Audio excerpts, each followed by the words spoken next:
Let's go. Ready, Smith Layi? Yep. All right. Good morning, good afternoon, good evening, wherever you may be tuned in, watching or listening to us from around the world. This is the Niger FC podcast. And we're live. We're live. As always, I'm your host, AyoT, and I have with me my reliable co-host. Smith Layi, thank you. And guys for joining again. Wonderful Yes, Tuesday.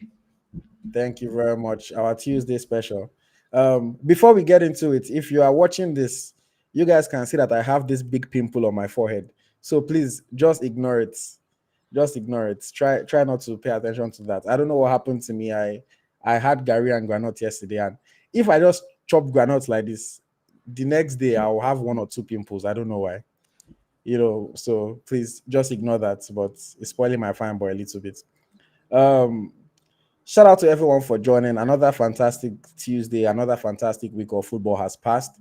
And we have quite a conversation for you guys. The only thing that I will say before we get into it, we always ask you guys to let us know what you want us to discuss. Put it in the comments, send it to us so that we know what you want us to discuss. People don't send their topics.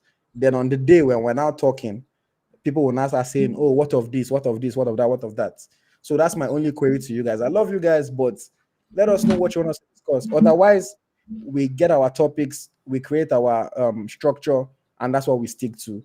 Every week, people are always throwing different topics in the questions, asking different things in the comments, rather, but nobody sent it to us ahead of time.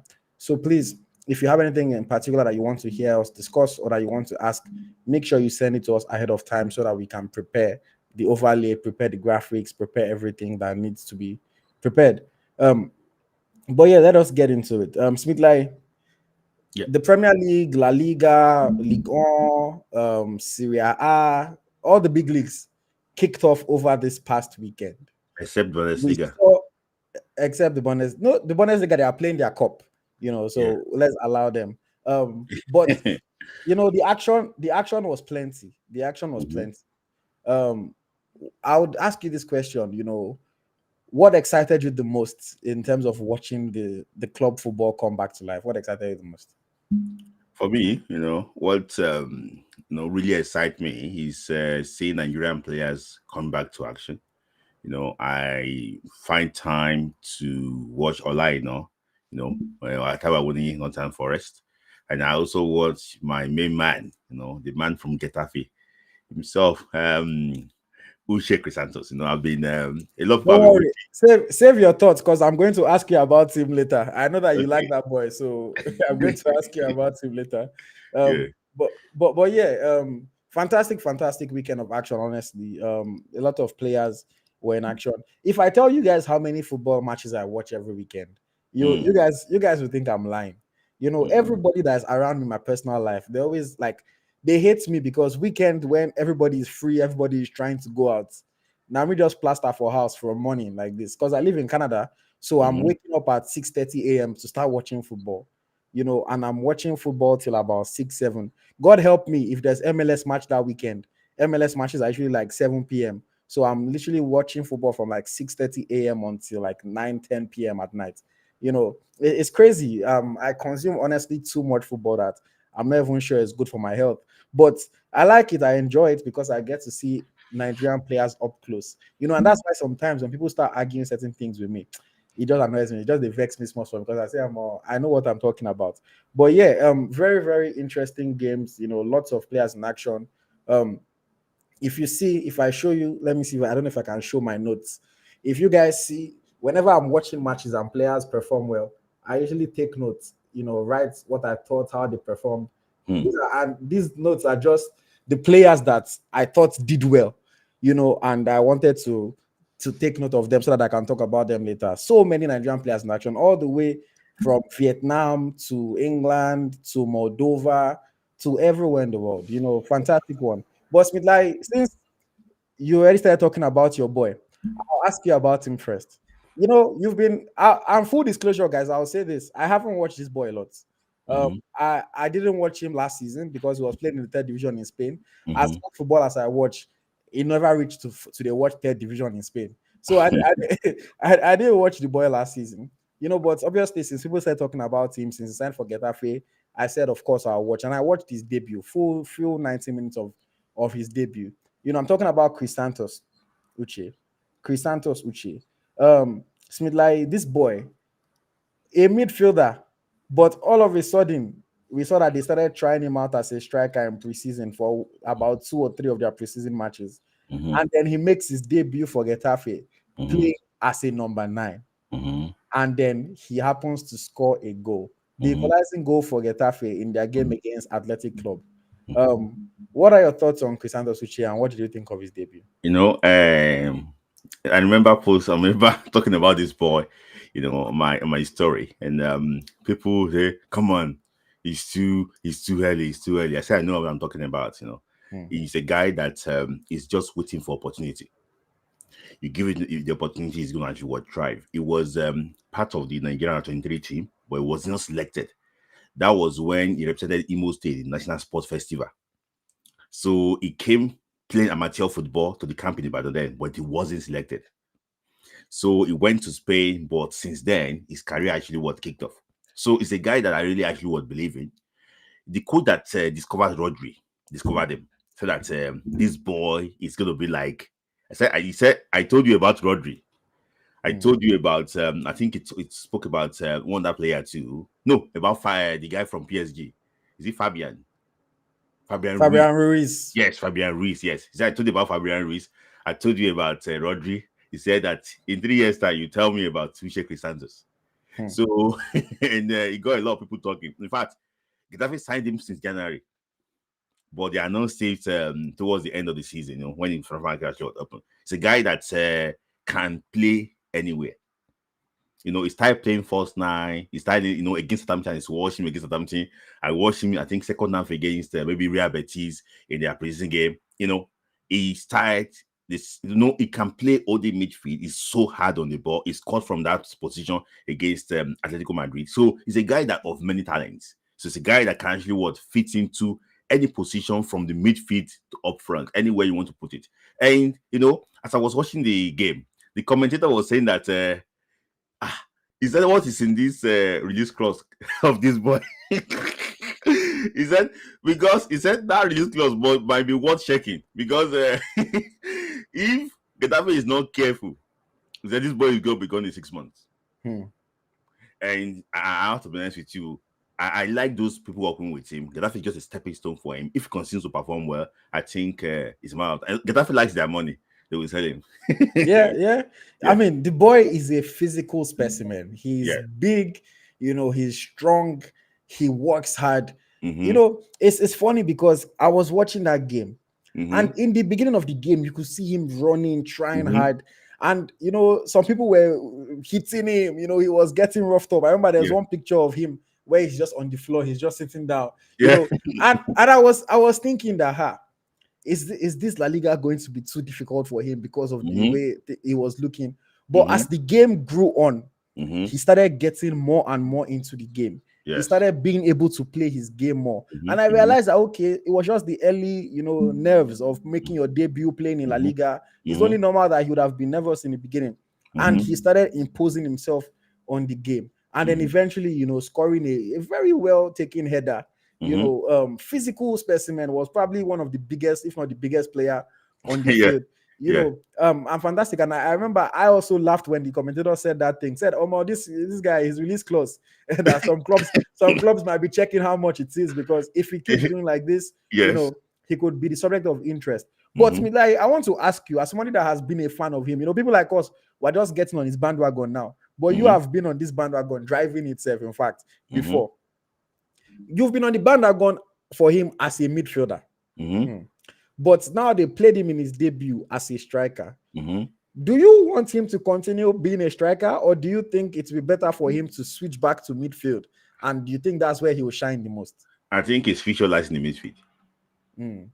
I think his future lies in, he's just going to be like this guy called Joe Lente, it came and say, he's going to be, because if you see in the first half, when he came to the midfield, you can see the turn he make.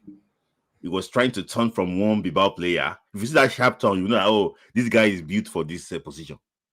So I think that it's an experiment from Getafe coach. He's a guy that worked with Bakabi before, So he has. I know that maybe they don't have enough options up front. That's why he's playing now. But for me, I think that his future is going to be that midfield. So if let's say Getafe doesn't sign any striker, and maybe by January now the boy don't score 10 goals, we used to they should still switch him back to midfield.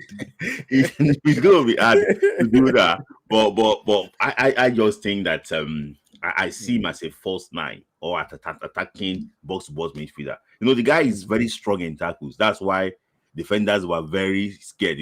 They was trying to take the ball away from them. Pressing high from the front. So the boy is just like you say, is like a different animal. I can tell you.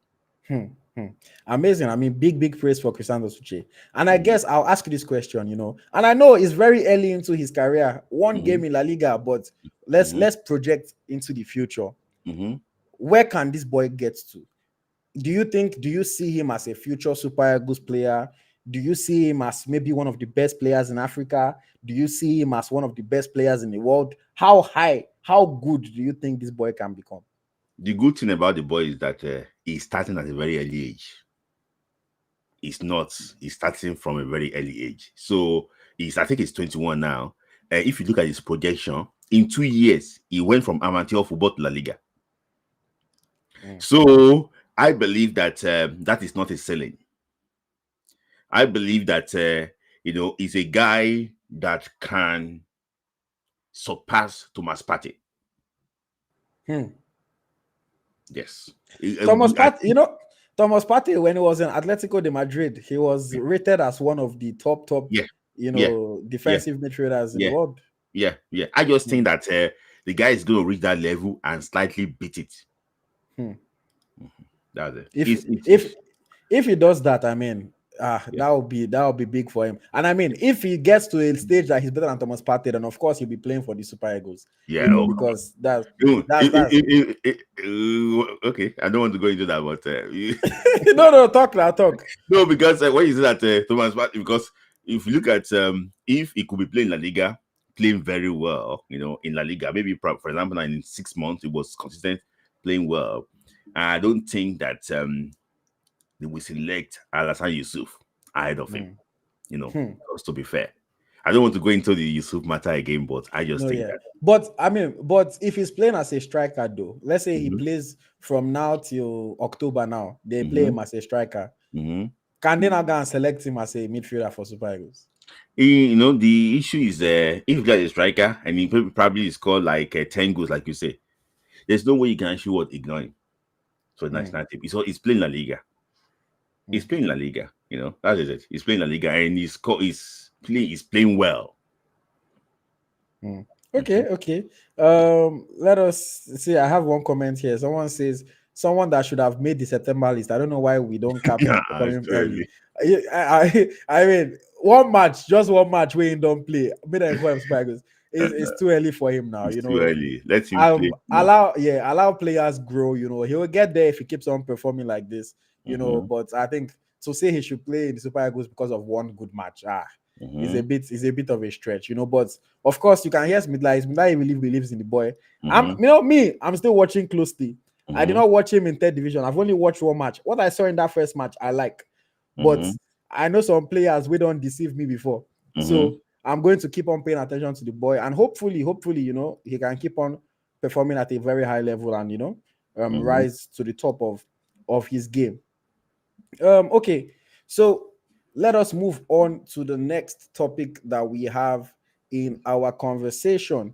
This one, I want us to talk about just different players, Nigerian players who performed well over the weekend. I showed you guys earlier my list of different players that I had written down. So very quickly, we'll just take as many of them as possible. Smith Layi, let's start with Victor Boniface and Nathan Tella. We have to give full credit to them. Another season, one trophy in the bag already. Talking about the German Super Cup, where they won, with Bayer Leverkusen in that very interesting match against Stuttgart. The interesting thing is that Leverkusen, new season, they've come again with their late comeback nonsense. They were playing that game Boniface scored a goal in the first half. Then they got a red card. You know, Stuttgart turned it around. They are now losing 2-1. And I was thinking, maybe Leverkusen is going to lose this match, Mm-hmm. But all of a sudden, again, late heroics, they score a goal late in the game, take it to penalties, and then, of course, they win the game on penalties. Um, I would say, what did you think of the performances of Boniface and Tella in that game? For me, I think I was switching between one game or the other in that game. I was trying to check. When I realized that there was a red card, but I have to highlight the performance of the Tella.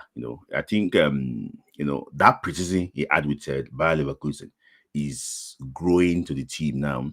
He's understanding his teammates more. He knows exactly the role, exactly what Alonso wants to do, what Alonso is trying to do in that team. So I'm pretty impressed about it in Tella.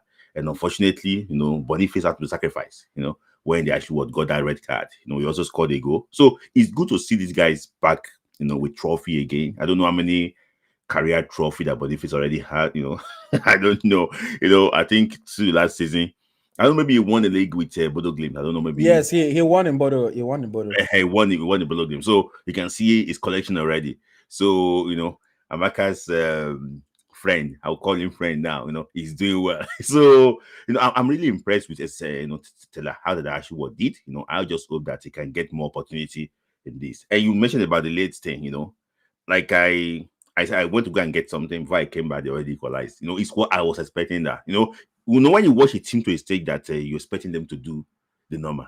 And I think that it's going to be another eventful campaign this season because they have retained most of their players too. That was with them last year. Mm.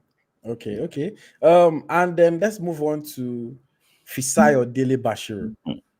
Joined Lazio in the Italian Serie A from Hatayspor in Turkey. Mm-hmm. Nigerians were excited for him.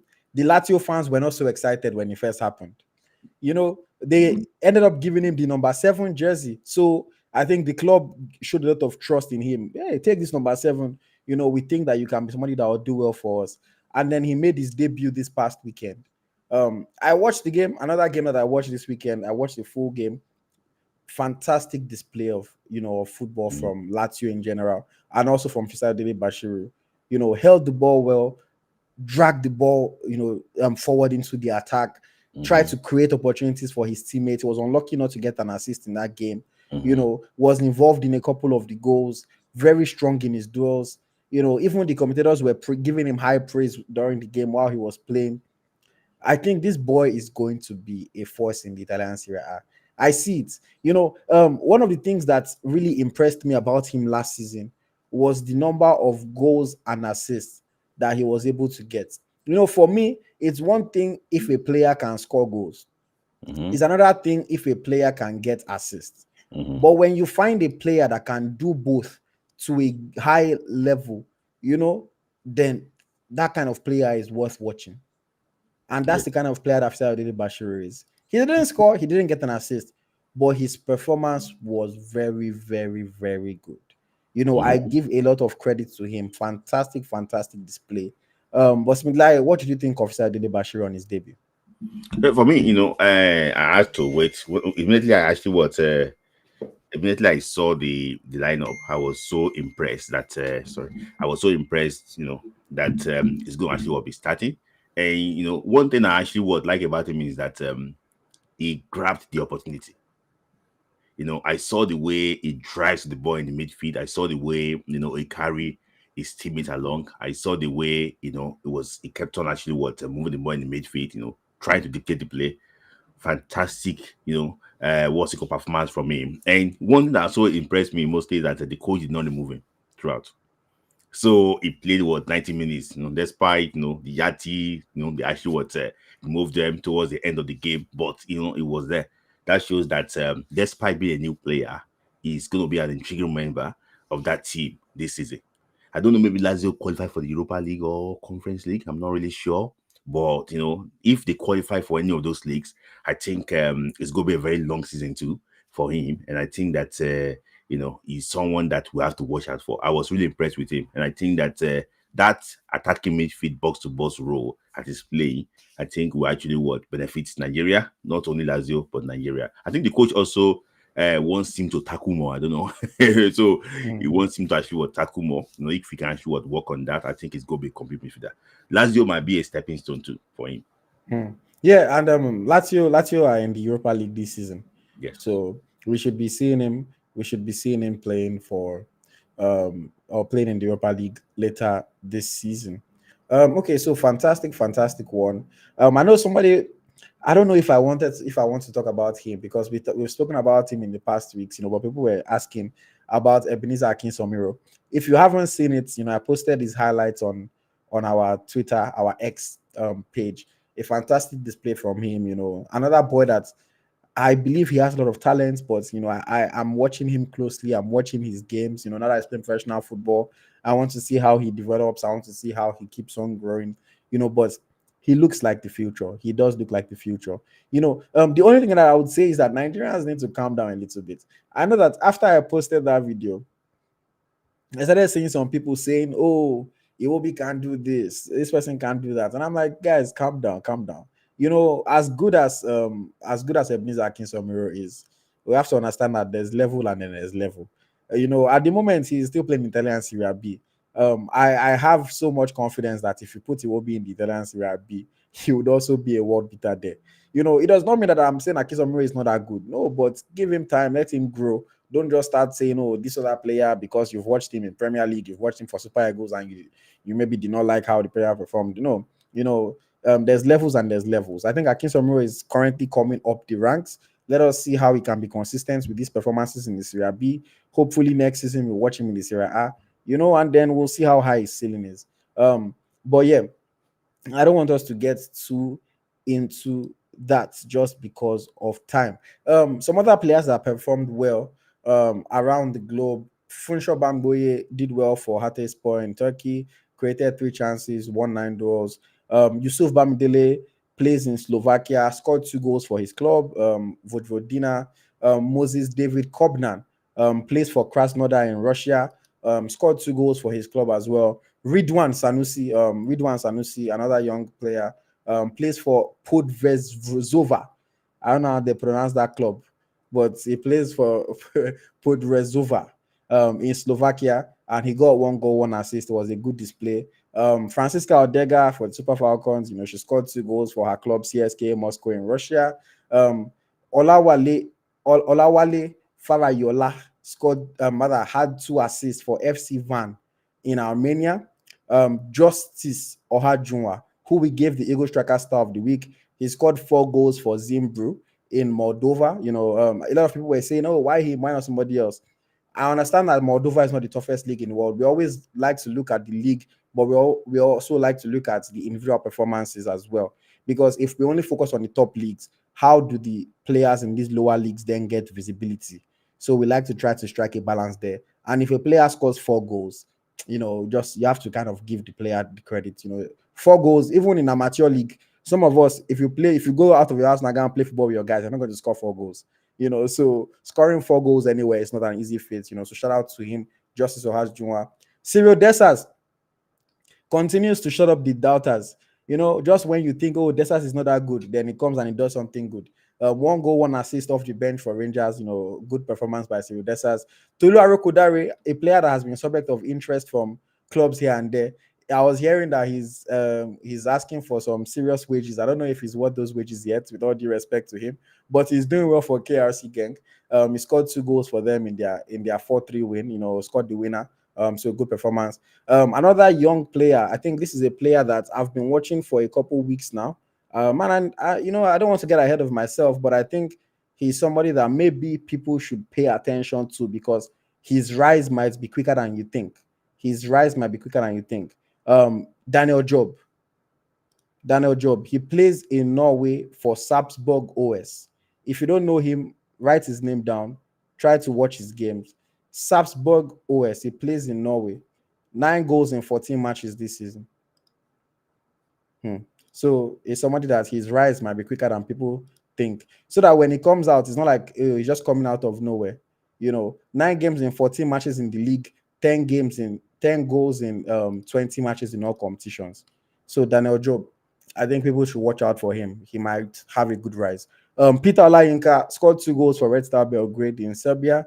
Olayinka was rumored to be leaving Serbia, but it seems like he's part of their setup again this season, so maybe he's not leaving anymore, even though he only played 45 minutes and he scored 2 goals. Shout out to him. John Batigi scored 2 goals for FC Van in Armenia. We had Rafael Nwedika, 3 tackles, 4 doors, one. Good performance for Club Brugge, even though he went off with an injury, unfortunate for him. But yeah, Rafael Nwedika did well. Wilfred Ndidi, back in the big leagues. Wilfred Onye Ndidi. I think he had a good game for Leicester City. Nice goal line clearance. Won duels in the midfield. Even nearly scored with one nice header that he took. Playing like a box to box midfielder. Smith Layi, I'll ask you about this one. Wolverine Didi, what did you think of his display this weekend for Leicester against? No, I think he did well. He did well. He didn't look as if it's actually what it was away, but like I just he did well. But I still think that it's just I just need to watch him more. That is it. He did well. He did well this weekend. Well, it doesn't look as if he's actually what away, but I tip Leicester to fight relegation.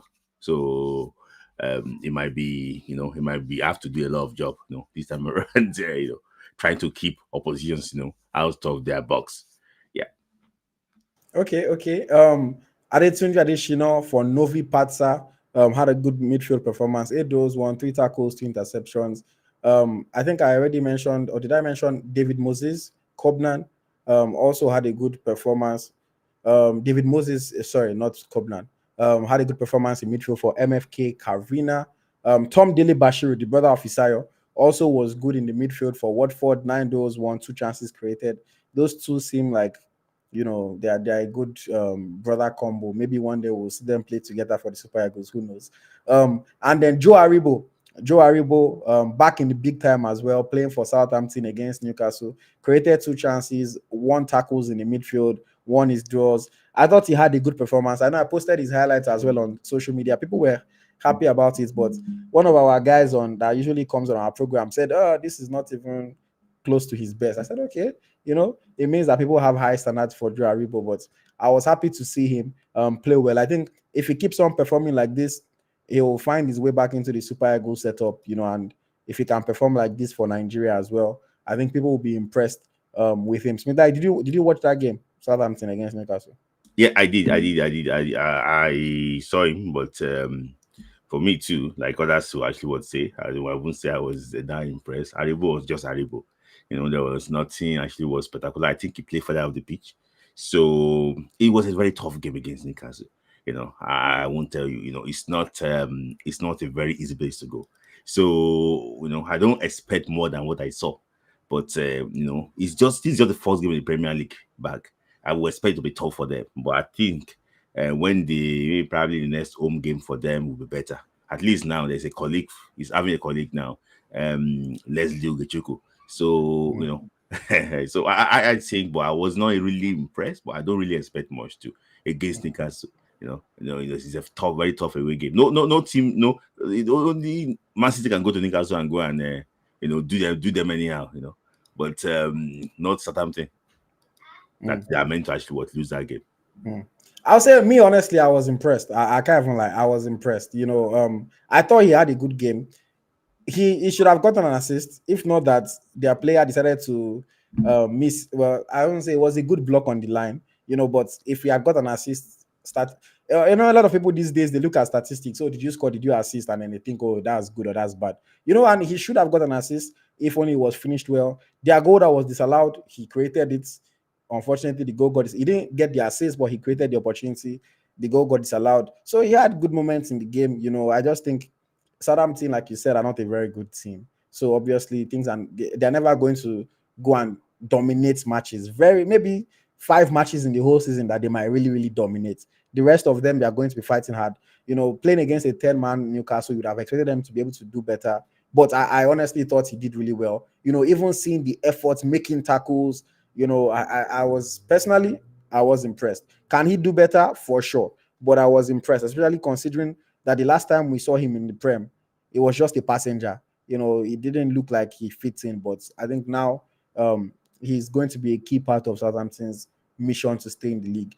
Just moving on very quickly, Bright Samuel was also did well for his team this past weekend. Won a penalty that helped them to score a goal, won 5 duels. Toby Alagbe playing for Asteras Tripoli in Greece, 10 clearances, helped his team keep a clean sheet, good performance. Igor Ogbu, this past weekend, 1 tackle, 2 interceptions, 6 clearances, did over Slavia Prague. They also played a game today. They lost 2-0 in the Champions League qualifiers against Lille, so they are probably going to be playing in the Europa League next season, unless they can do a fantastic comeback in the second leg. He was good again today, but talking about his weekend performance, he was good. Saminu Abdullahi, 7 duels won, 2 tackles, 1 chance created, playing for FC Kimki in Russia. I thought he had a good game as well. I mentioned Daniel Job of Salzburg. He has a Nigerian teammate who is a center back, Franklin Uchena Tebo. Scored a goal for them. They played a 2-2 draw. He scored a goal. He made 3 clearances, had a decent performance in that defense. And then last player I'll look at in defense, Kevin Akpoguma. Long lost Super Eagles defender. Of course, I'll admit the times that he played for the Super Eagles, he didn't really impress. So I understand why people are not looking out for him. But playing from left center back this past weekend, he had a good game for TSG Hoffenheim. He definitely had a good game. And then in goal, just 2 goalkeepers that I'll highlight. The first one is Otto Okonkwo, playing for Wrexham. Otto Okonkwo is a little bit of a 50-50 one because he has come out himself to say that he has not made a decision yet on his national team. So maybe I shouldn't be talking about him normally. If it was a defender, midfielder, or striker, I wouldn't talk about him. But because he's a goalkeeper and we only have so many goalkeepers, that's the reason why I'm going to talk about him. Since he joined Wrexham, the boy has been doing quite well. And then this past weekend, he was star player for them in their 0-0 draw against Bolton, made 7 saves. Fantastic display from the goalkeeping position. So Otto Okonkwo, hopefully he decides to play for the Super Eagles of Nigeria. But for now, he's still undecided. But like Mikel said, we know they beg you, make your decision. And then finally, goalkeeping position that I have to mention, Maduka Okoye. Fantastic display. That's another game that I watched this past weekend. Udinese against Bologna, made 5 saves in that match, I believe. Was unfortunate to concede. He conceded from the penalty spot, and a kind of sport is clean sheets that would have been nice. They ended up drawing that game 1-1, but he was one of the better players for Udinese in that game. Shout out to Maduka Okoye. I think Maduka Okoye is coming back to his best, if not already getting to the level that he was, and for him to keep on getting better. But I was impressed by Maduka Okoye over this past weekend. Smila, did you watch that game, Udinese Bologna? Yeah. I actually watched this, and I think he considered a penalty, in that game against Bologna. For me, it's a guy that it shows that last year it wasn't a fluke because I saw the way he displayed, and I think he has also been rewarded with a new contract too. In the days that will keep him there for the next 3 years or so. So at least that one don't sort his future. I don't know, maybe it's going to be a new contract that is going to be big pay and sell you later. I don't know how that contract will actually not be.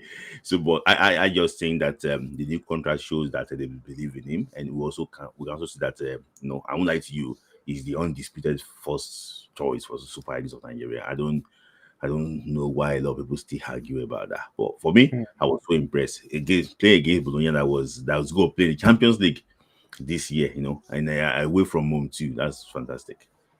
All right. We'll get into Maduka Okoye in a second. But let me just quickly take comments that people have been dropping. So somebody said, what about Hendrick that has been capped by Brazil? So this is the person that we said about Cristiano Uche. So just elites, you're my guy because I always see you on our program. So thank you. But the difference between Hendrick and Uche is that Hendrick has been playing professionally in Brazil. He didn't just start playing professionally. The Brazilian league is a good league. He's been playing there professionally. That's why he got capped by Brazil. They didn't just see him play one game and say, yes, come to the national team. You know, so if it's that Uche has been playing professionally for a long time, it would have been, more likely for him to get called up. But he was playing semi-pro in Spain. From amateur to semi-pro, now pro. One game as a professional. So that's the reason why it's too early to judge. Um, but yeah, let me see. Temi says Ebenezer and Uche, future of our midfield. Um, Temi says only midfielder to play 90 minutes. Is he talking about Aribo there? Who was he talking about? Bola Akombi says never miss an episode of Eagle Striker. I'm a big fan. Thank you, Bola. Thank you. We appreciate your support. Without you, we wouldn't be doing this. So thank you to Bola and everybody else that's like Bola that just didn't leave a comment. I appreciate all of you guys. Abdul Jalil says, I don't see Fisayo or Dele-Bashiru in Lazio in the next 3 years. I know he's currently on loan with an obligation to buy at the end of the season. 3 years, let's see. If he does extremely well and Lazio get a good offer, they might want to cash in and make their money. Olu says FDB will be a good box-to-box player or AM for Nigeria. He also says if we can invite Shemi Ajayi and Collins, who are not that impressive, there is no reason why we can't invite talented Akinson provided he's consistent. Yes, I like what you said at the end there, provided he's consistent, because that's the key thing there. A lot of people are knocking Shemi Ajayi, knocking Jamilu Collins, but let's not forget that there was a time where they were doing well. It's not like they invited them because they were struggling. There's a time where they were doing well. Have they ever been world class? No, but they were doing well. We don't have that many world class players in general, realistically, maybe one. So if he stays consistent, of course, he will get his call up. We know how talented he is, but he just has to prove it to us first. Somebody says Taiwo says Arthur Okonkwo, Amaduka Okoye had fantastic saves also. Let me see. Paimoyo says, I still think he's washed. LOL. I think he's talking about Joe Aribo there. Some people, you just can't win some people over, but hopefully he can keep on performing like this. Temi says Southampton will relegate. There's a very good chance, but hopefully at least he's able to impress us enough that he can stay in the league even if they do get relegated. Felix says, I think Aribo did well. He is now more physical. Taiwo says Gabriel Oshaw played well for AJ Oxer. I thought he played okay. I don't think he was one of the best 10 defenders that played this past weekend, frankly. But I thought he did okay. But yeah, well within your rights to acknowledge him. Let me see. KZ says, King from Washington, D.C. We love you. Keep up the good work. Thank you, King. Help us say hello to Joe Biden and Kamala. Thank you for joining us from Washington, D.C. Temi says, Uche has been playing professionally in Nigeria too. Don't let me nod you. But yeah, Victor says we need to push for Igor Ogbu to make Super Eagles team. Him and Bassi as our starting CBs will be a war. I definitely think Igor Ogbu deserves a look in. Let's invite him, see how he does in training. I don't know if I prefer Igor Ogbu to honestly our other defensive options right now. I've watched him struggle in some games. He does really well in the Czech league. This season he's been doing well in their qualifiers so far. Today they played against Lille. He was probably their best defender. I was watching the game just before I came on here. So I think sooner or later his call up will come in. But yeah, nothing. I don't know if I'm too convinced that he will be a solution as of yet. And I'm a fan of Igor Ogbu, just being honest. Okay, Smith Layi, you already started talking about it, but I had marked it as a topic for conversation today, and I would love to hear from our audience as well. Maduka Okoye, 5 saves for Udinese this past weekend. Like you said, it tells us that maybe what this boy did in the last season was not a fluke. So that brings me to my question. Should Maduka Okoye be the undisputed Super Eagles number 1?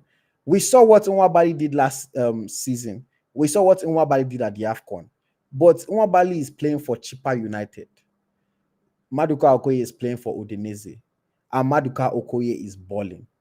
Yes, last time he played for the Super Eagles, he wasn't at his best. He has been out of the side for some time. Is it time for him to come back in these games that are coming up in September? Should Maduka Okoye come back and be the number one? What do you say? I think Maduka Okoye is the most talented, is the best goalkeeper we have currently. With due respect to Stanley Nwabali, he did well during the Afcon, and it came to prominence. Like it came to prominence when we least expected. We were looking for a savior then, and he came to actually what rescue us. So for me, about Maduka Okoye, you can't compare a top five European league to a South African league.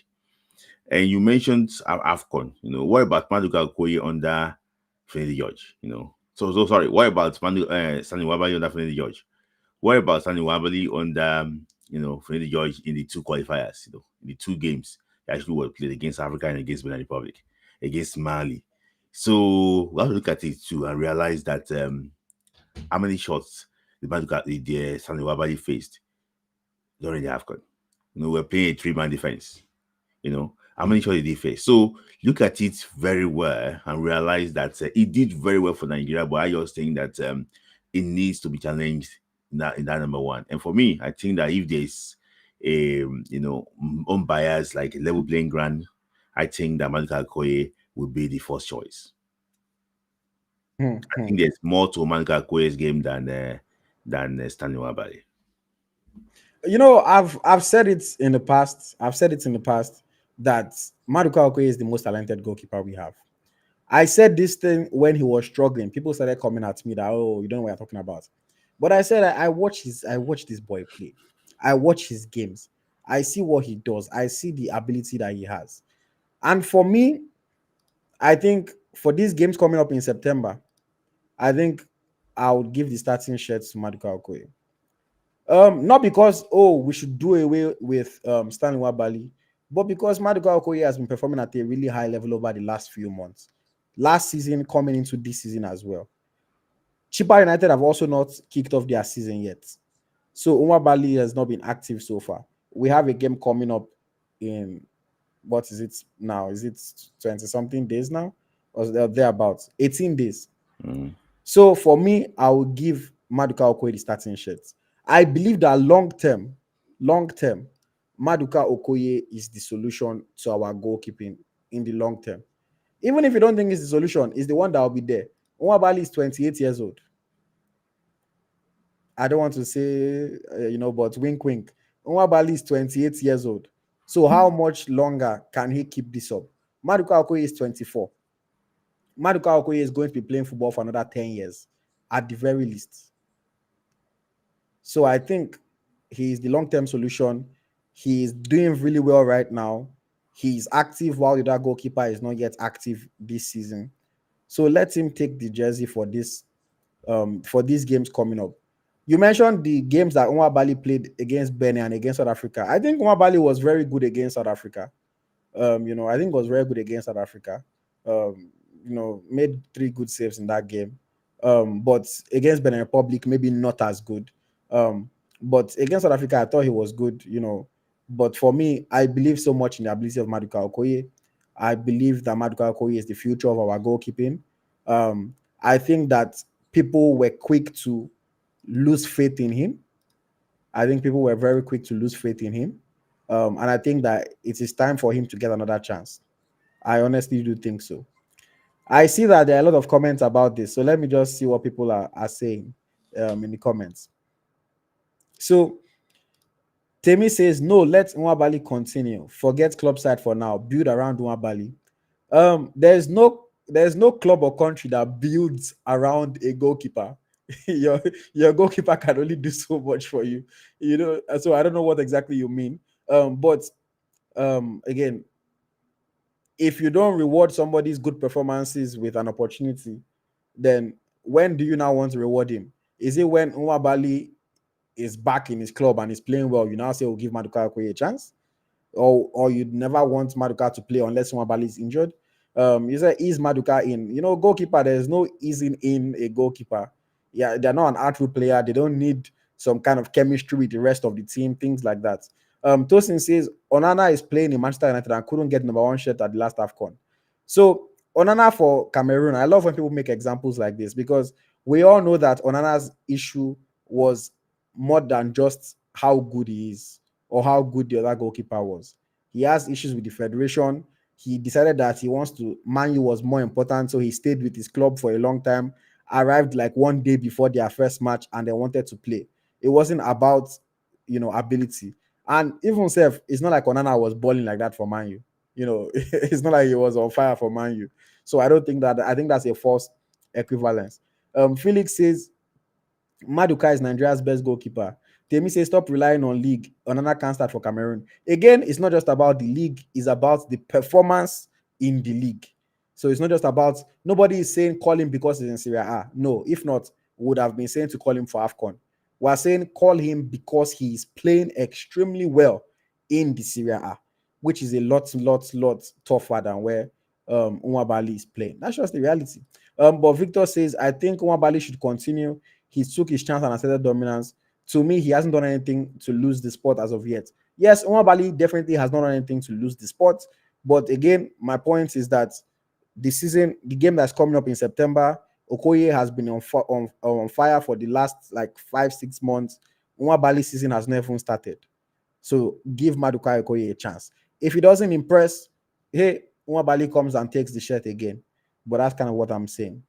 Real Chini says, I believe Stanley is our first choice. He has never disappointed. All the goals he considered were defensive issues. Okay. Olu says, I think these Afcon qualifiers will be the best opportunity for Okoye to come back. Nwabali is good, but I think Okoye should be number one. Elite says, obviously, he should be the number one. The only reason Nwabali is manning the post ahead of him is because Maduka left us when we needed him the most at the Afcon. So sentimentally, Nwabali has been considered ahead of him. Okay. Tosin says, if it's not bad, don't change it. Okay. Let me see. Tosin says, goalkeepers are like old wine. The older they get, the better. For sure. But if somebody is already doing better and the person is 4 years younger than you, what does that tell you? What does that tell you? That means that if we're using that adage of they get better with age, that means that by the time is Nwabali's age, he'll be how good will he be? You know. So Ifeanyi says Maduka Okoye has been consistent when he got the chance to impress. Remember when I was part of Rotterdam, he was named best goal in the Eredivisie. Yes. Again, we all understand that he hasn't been super for Nigeria like we wanted him to. But I think people were very quick to lose faith in him because the reality of it is that Nwabali is going to make a mistake one day. Will people now turn on him when he makes that mistake? Felix says Nwabali only had a good tournament. He is not as good as Maduka. Do you know what it means to be a first team keeper in Syria? Temi says Maduka should wait. He's still 24. Keepers mature as time goes on. I don't think you can tell Maduka to wait, considering the fact that he has already been there. It's not like this will be his first time coming and trying to be Super Eagles number one. He was our number one before. He made one mistake. People turned on him. So it's not a thing of wait. It's about you're ready to come back, come and say that you're the best. I don't think you tell somebody that has been there before that he needs to wait. He has been there before. Ade Ogun says, why rock the boat? Nwabali is doing good right now. Okoye can be subbing in second half. Come on. In a qualifying match, you're not subbing anybody unless your goalkeeper gets injured. I think that's unrealistic. Unless he gets injured, you're not subbing in the goalkeeper. Taiwo says Maduka Okoye should be Super Eagles number one at the moment. Even Inter Milan are potentially planning to bid for him next season. Abdul Jalil says, I support you guys on Maduka Okoye is better than Stanley Nwabali. Sound J says Okoye should be back as number one. Unameka says, I think Stanley would keep the post because of confidence and stability. He has a proven record already. Let Maduka start the second game. Okay. Let me see. Adeogun says Maduka should deputize for now. So I think this one is split opinions on this one. Some people think Maduka Okoye should start, myself and Smith Layi. Some people think no, Nwabali should start. My whole thing is my own arguments is that ability for ability, I think Okoye is better. Long term, I think Okoye is the solution. He has been playing really well for the past few months. Nwabali's season has not started. So for these games that are coming up in 18 days' time, I think this is the perfect opportunity for Maduka to come back and show that he can perform for Nigeria. That's what I think. I think this is the perfect time. I don't believe that you can bring him on in the second half. That doesn't happen in a qualifying match unless the goalkeeper gets injured, you know. But at the end of the day, it's up to the coach to see them in training and see who he prefers. But I really, really do think that the way Maduka is playing right now, if a coach should see both of them in training, I think Maduka will probably win. Honestly, I think Maduka will probably win. People say, why are you rocking the boat? I don't necessarily see it as rocking the boat. It's not a defender. It's not you're not changing one of the center backs that you say, oh, it spoils the chemistry.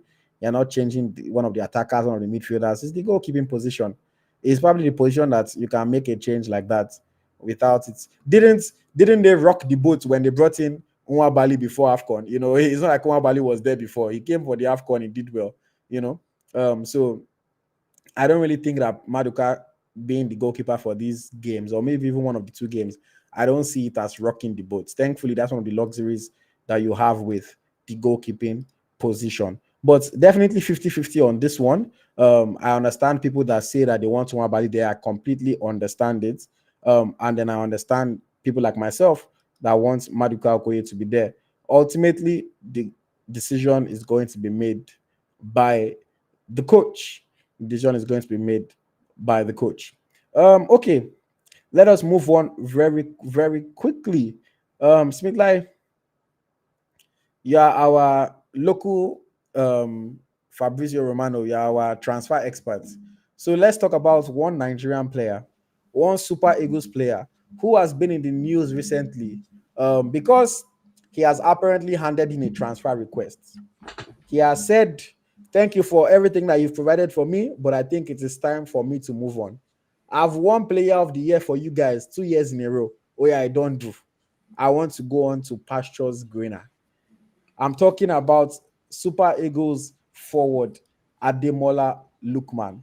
He wasn't even involved at all in Atalanta's 4-0 victory over Lecce. Wasn't in the match they scored because he has asked for an opportunity to leave before this transfer window closes. So, Smith Lai, we've heard that PSG are interested. We've heard that Liverpool are interested. What's latest on Ademola Lookman and potential transfer? Well, I think when Ansu Flick first joined Liverpool, I think he wanted Ademola Lookman, because it was uncertain that Luis Diaz will remain in Liverpool. So, but since Luis Diaz is now, I think the slow down, the what's it called, the interest actually was cool down. But now PSG is the latest feature, and this now I think has been happening silently, But Lookman is a very good professional. He has been doing his thing. He's not making noise. He's not coming to disturb the public, public spaces and tell them that he wants to leave. So, but I think the way things, if Lookman did not speak up, the way things actually were going, I don't think Gasparini, the coach of Atalanta, wanted to actually release Lookman. So I'm also hearing too that Lookman already agreed personal terms with PSG, and I know that it's going to be a very big pay rise, from what he used to get in Atlanta. At least if he goes to PSG, is different. Is like better than going to Saudi with a big pay rise. So I think it's already agreed with personal terms, but I think Atlanta are not really playing the balls because they are trying to avoid losing two key players. I think Cope Miners and also Ademola Lookman. They are one of the two best players, and they also lost Kamaka to injury. So I don't think they just want to deplete the squad. I think they have made some signings too, but those signings are not really gelling yet. So I think that PSG have not sent in any official bid, but I think that is just a matter of time. It's only a matter of time. And Yes. if you know, if it was, let's say Liverpool reignites their interest Mm-hmm. and they say that we want him. Obviously, Liverpool have Salah on the right, they have Luis Diaz on the left. You Mm-hmm. know, which club would you say you would prefer him between PSG and Liverpool? He's going to start for PSG. He's going to start for Hmm. PSG. But I just think that because of Cody Gakpo, this other guy, Luis Diaz, in that position, it might be slightly be a little bit tricky. And also, he can play as a false nine. He Mm, also can also play as a false nine. He can play as a second striker. So mm, I think that it's going to fit in the Mbappe role, in PSG. mm. I mean, PSG, their first game of the season, it was Ibrahim Mbaye and Kangin Lee that started for them on their flanks Yeah.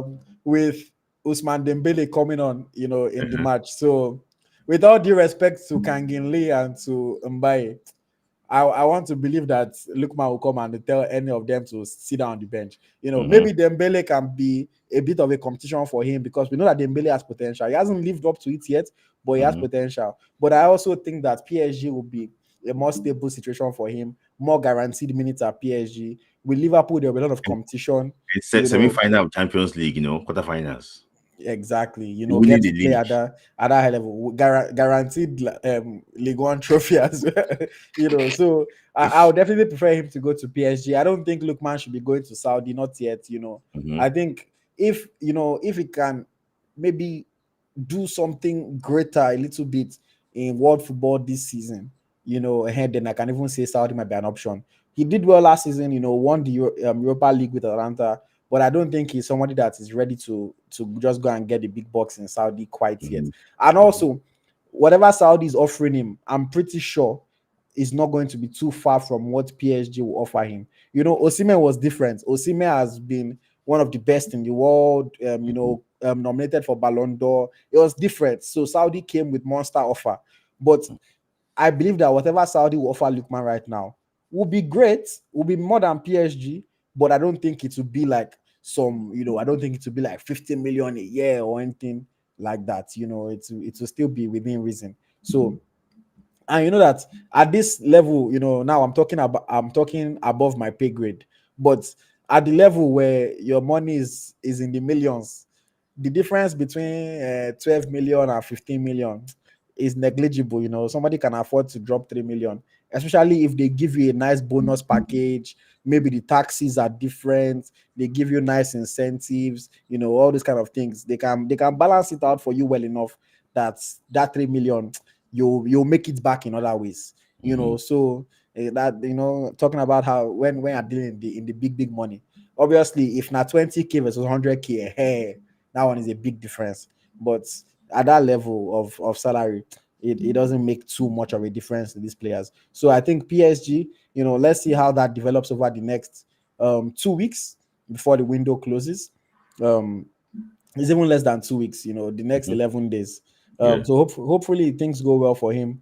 And, it would be nice to see Ademola Lookman playing in the Champions League, playing for a bigger club, and continuing to win trophies in his career. This is a player that played for Leicester, played for Fulham.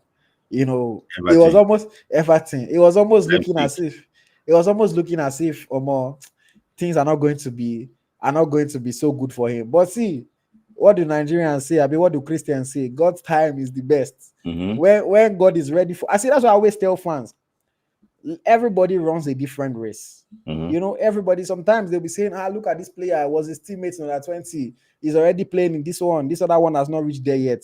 Everybody runs a different race. Some players that you would have thought they are doing much better than Lookman 3-4 years ago. Now they are looking up to Lookman, saying, I bet God's hope for us. So fans, just be patient with players. When somebody is not doing as good as you think they should be doing, just try to see if they are working hard, see if they are trying, and give them time. Obviously, not everybody will get to the top, but don't rush people to the top because you think, oh, they must be there at a certain point. You know, um, so yeah, shout out to Ademola Lookman. Shout out to Ademola Lookman. Wishing him all the very, very best, whatever transfer he decides to make. Um, yeah. Okay, let me see. Are there comments on this Lookman's one? Someone said Lookman can't start for PSG. That's what Damaturu is saying. He says Lookman he can't start at PSG. Okay. Abdul Jalil says, I want Lookman to go to PSG, and I strongly believe that he will bench Bracola and Desire Due. Um, Victor says, I'm not sure if Lookman starts over Bacola, but I'm sure they will both share starting positions. Hmm. Me, I'm sure. I haven't lied to you. Yeah, I'm sure, sure. I know Mhm. Brady Bacola is a French boy. You know, he did well for them last season. He's 21 years old. He's up and coming. But I have more faith in Ademola Lookman. Maybe my Nigerian bias, I don't know. But I think Lookman is a better player. I think Lookman will offer more to PSG. But that's just me. Mhm. Temi says, not everyone's growth is linear. But if Lookman wants to grow, he should avoid PSG. So Temi says he should avoid PSG if he wants to grow. Interesting one. Interesting one for sure. Okay, let us move forward. We are nearly at the end of our conversation for today, and as always, we'll give you guys an opportunity at the end to come on and to share your thoughts. It will be nice to hear from you guys. As always, thank you to everyone that is tuning in across all the platforms that we are streaming on. I appreciate you guys. One request, everybody that's on YouTube, guys, please like the video. Like the video. Please like the video. You know, we've consistently had over 100 people watching, but only 39 likes on YouTube. So please, if you're on YouTube, just like the video, guys. It costs you absolutely nothing. If you are looking for something that costs you money, you can leave a super chat. You can buy merchandise to support the channel, but it costs money. But liking is completely free. So please, guys, if you're on YouTube, just like the video. Just like the video. Thank you very much. Okay, so another thing that's happening in Nigerian football is that we are seeing more and more of our players, trying to show off a little bit of their personality, trying to show us some of the off the field stuff that's happening, how they spend their lives when they are not playing football. And two of our Super Eagles players recently linked up for a video that was posted on YouTube. They linked up for a video that was posted on YouTube. I'm talking about Alex Iwobi and Ola Aina. It was a nice chat. They went back to the ends where they grew up. They were just in the open on the field, just talking, chatting away. I always like seeing conversations like that. One, because it shows you just the regular life of these people that you watch on TV and you see as celebrities. And it also makes them feel very comfortable to just talk their talk without the pressure of maybe some journalist or anything like that. So it was an interesting watch. But I think there were two comments in particular that stuck out. And people have already been talking about it a little bit. Two comments in particular, both were made by Ola Aina. So yeah, I'll show you guys the video, and Smith Layi, I'll get your thoughts on it. And of course, always our audience, you can always engage with us and give us your thoughts as well. Okay, so the first one. I hope you qualify because everyone's dream. Like obviously, I'm lucky to have lived to play in the World Cup, but I want. There's some people like, for example, Ola was unfortunate not to go when I feel like he should have deserved to go. So like, there's some people that would like to go. Went against me that year. So like, everyone wants to go World Cup, man. It's everyone's dream. So Yeah, man. I mean, we still have a chance. I'm not gonna lie, we still have a chance. So, I think listen. To be honest, Alex, I can't lie to you. Like, I think we'll get there. we obviously made it hard for ourselves, but Yeah, I think we'll get there, man. yeah. You get me? It's calm. Is it a bit of a stretch? Yeah. I don't know. This is just me. You get me? You see how Ghana done their thing that World Cup? Where was it? Quarterfinals. Yeah. Was it 2010? Yeah. That's on my Janne and that. Yeah. Bro, with the squad that I don't know. Tell me if it's a stretch. It's not. With the squad that we have, yeah, brother, we can touch semis, bro. Because I don't think it's a stretch, man. I think our team's so talented, yeah, that, bruh, like we actually can do something. You feel me? And the Afcon was just, I feel like it was just that little glimpse. You know what I mean? Yeah. It's that little glimpse. But we're still young anyway, man. Okay, very loaded video. Somebody already commented and say, "Oh, the video they vex me." But they're talking about the World Cup that's coming up in 2026. It will be said, obviously, we've made things hard for ourselves. But Ola Aina said, "No, Alex, I think we'll get it. I think we'll get there." He even now went on to say, "Remember what Ghana did in 2010 when they got to the quarterfinals? He said, this squad that we have in the Super Eagles, they can even touch semis." Smith Layi, what are your thoughts on that? My thought already about the World Cup qualification. I think that we'll qualify for the World Cup. These people just needs to get their edge to knock it with one hammer on the other side. We qualify for the World Cup. I also think that we're always lucky when we play in America. You know, America has been a very good hunting ground for. I don't know the reason. Maybe you guys vibes in America, you know, and everything. I don't know.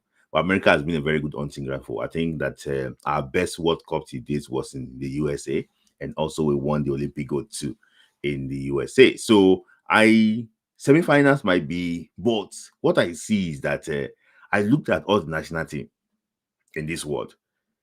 We are not far off. Honestly, I looked at all of them like this. We are not far off. I don't think that England will beat us. I don't think like that. If we get it right, I don't think that way, because I just realized that McGuay, I don't think McGuay is better than Kevin Bassey, in my opinion. I just look at it like, if we get, before, the star used to be very far. We can have Aribo West playing for Derby County and one person playing for Man United. It used to be very far apart then, but I think now it's getting closer. They have players that we can fear. We also have players that can show what fear.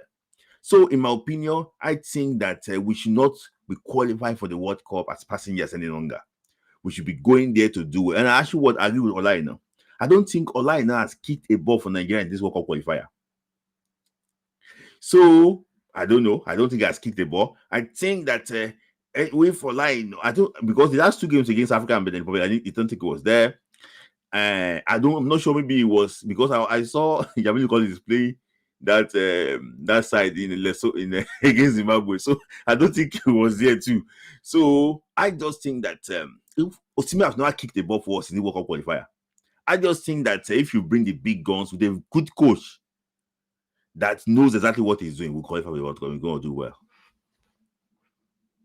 Okay. The first thing I would say, Ola Aina played in the 1-1 draw against Zimbabwe. Okay. Yeah, Ola Aina played in that game. What about against Lesotho?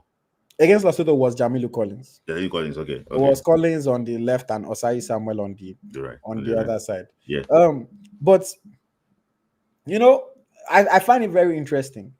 Can we qualify for the World Cup? Of course we can. I still have full belief that we can qualify. As bad as things are, we're 4 points away from the top with 8 games to go. It is a gap that we can cover. But we need to, I commented something on your live earlier today. We need to convert this our potential energy that we have in Nigeria. We can do this, we can do that, we can do that, we can do that. We need to stop all this we can, and actually start doing it. We can beat Lesotho, Oya beats them. We can beat Zimbabwe, Oya beats them. We can beat Benin, we can beat South Africa, we can beat Rwanda. But if we just keep on canning and we don't start doing, we are not going to qualify. He's a footballer. They are both footballers. They are both footballers that play for Nigeria. Of course, they are going to believe in themselves. Of course, they are going to back themselves. Of course, they are going to say that they will qualify. If any Nigerian football player says anything less than we will qualify for the World Cup, they need to not call that player up again. Because if you are a football player, you are in the team, you have to believe. Until the last moment, you have to believe. But see, we need to change this. We can. We need to actually start doing it. Because, yes, our next games are in the Afcon qualifiers. So we're getting a little bit of a break from World Cup qualifying action. But World Cup qualifying is going to continue in March of next year. We need to beat Rwanda. We need to beat Zimbabwe. We need to win these games. Otherwise, we are going to keep on saying we can, and we won't qualify. So for me, going to the comment about touching the semis, I love the confidence. I love the faith. I also believe that this is a supremely talented squad. I also believe that this is a very, very good set of players. But we've never qualified for the World Cup yet. We're currently not on track to qualify. It's a bit funny for us to be talking about reaching the semi-finals.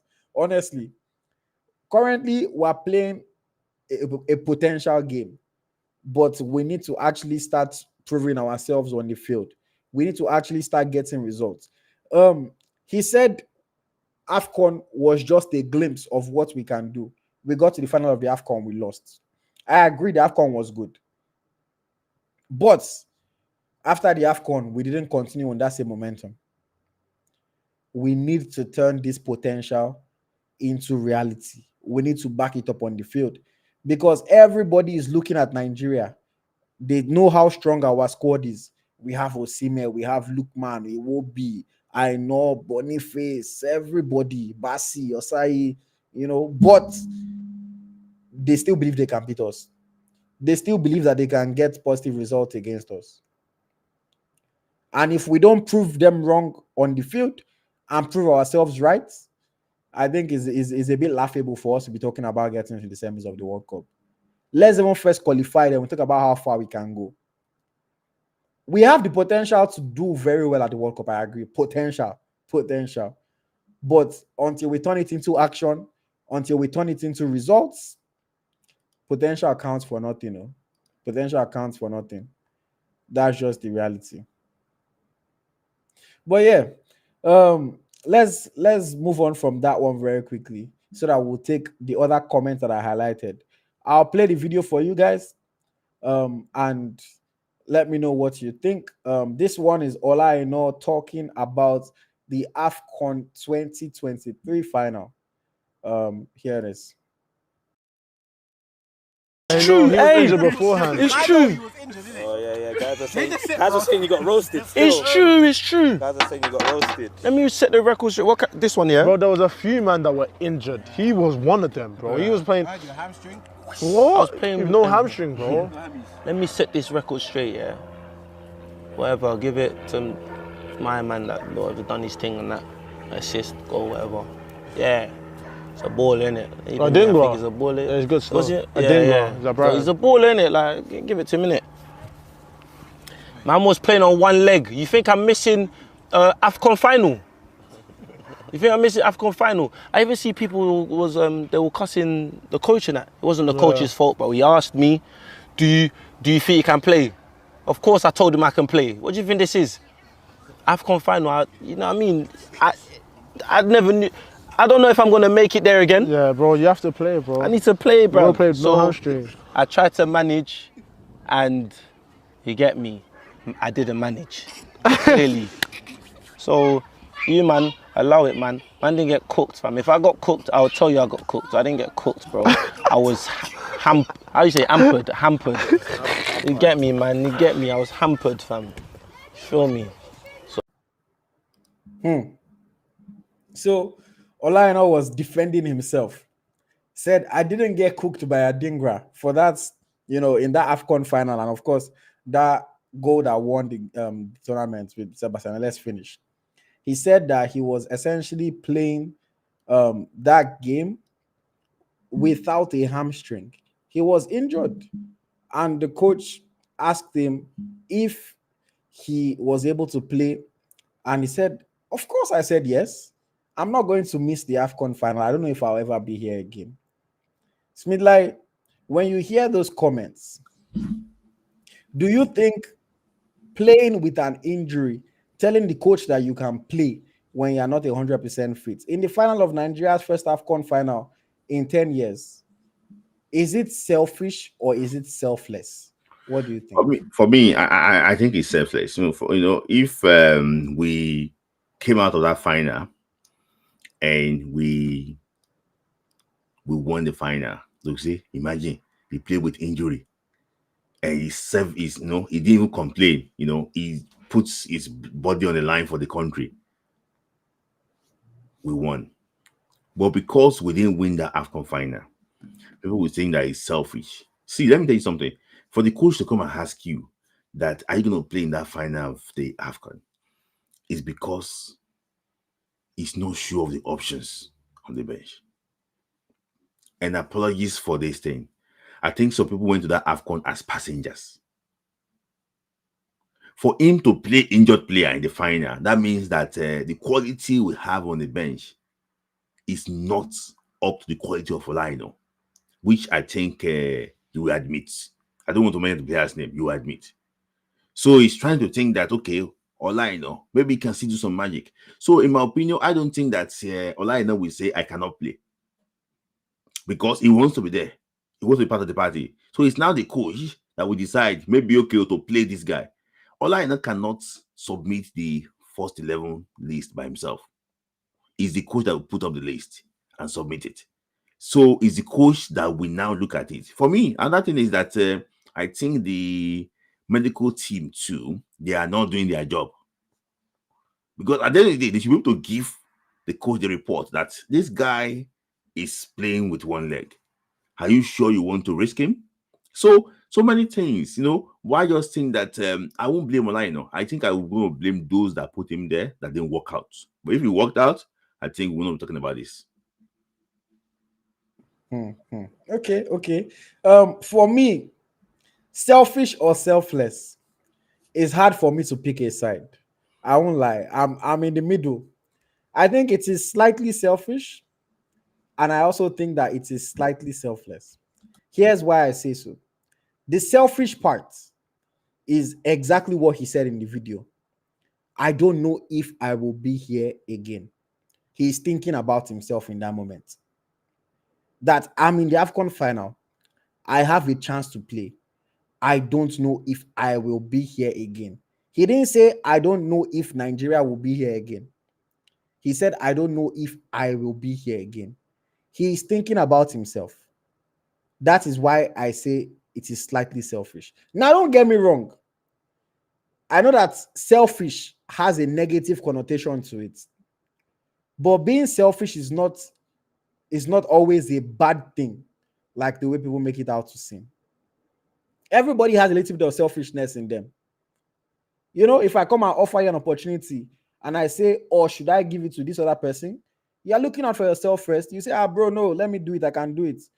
Even if you're not 100% confident that you can do it, you say, no, let me do it because you want to get that benefit, whether it be financial compensation, whatever it's exposure, whatever it is. Everybody has a little bit of selfishness in them. All the best athletes are a little bit selfish. So I don't necessarily think it's a negative thing, but I think it was definitely slightly selfish.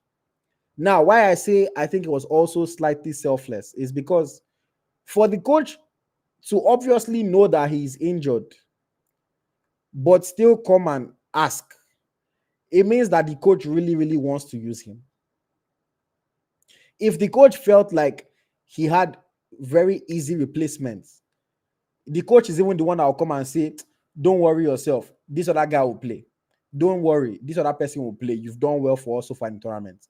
So for the coach to come and ask, it means that the coach needs him.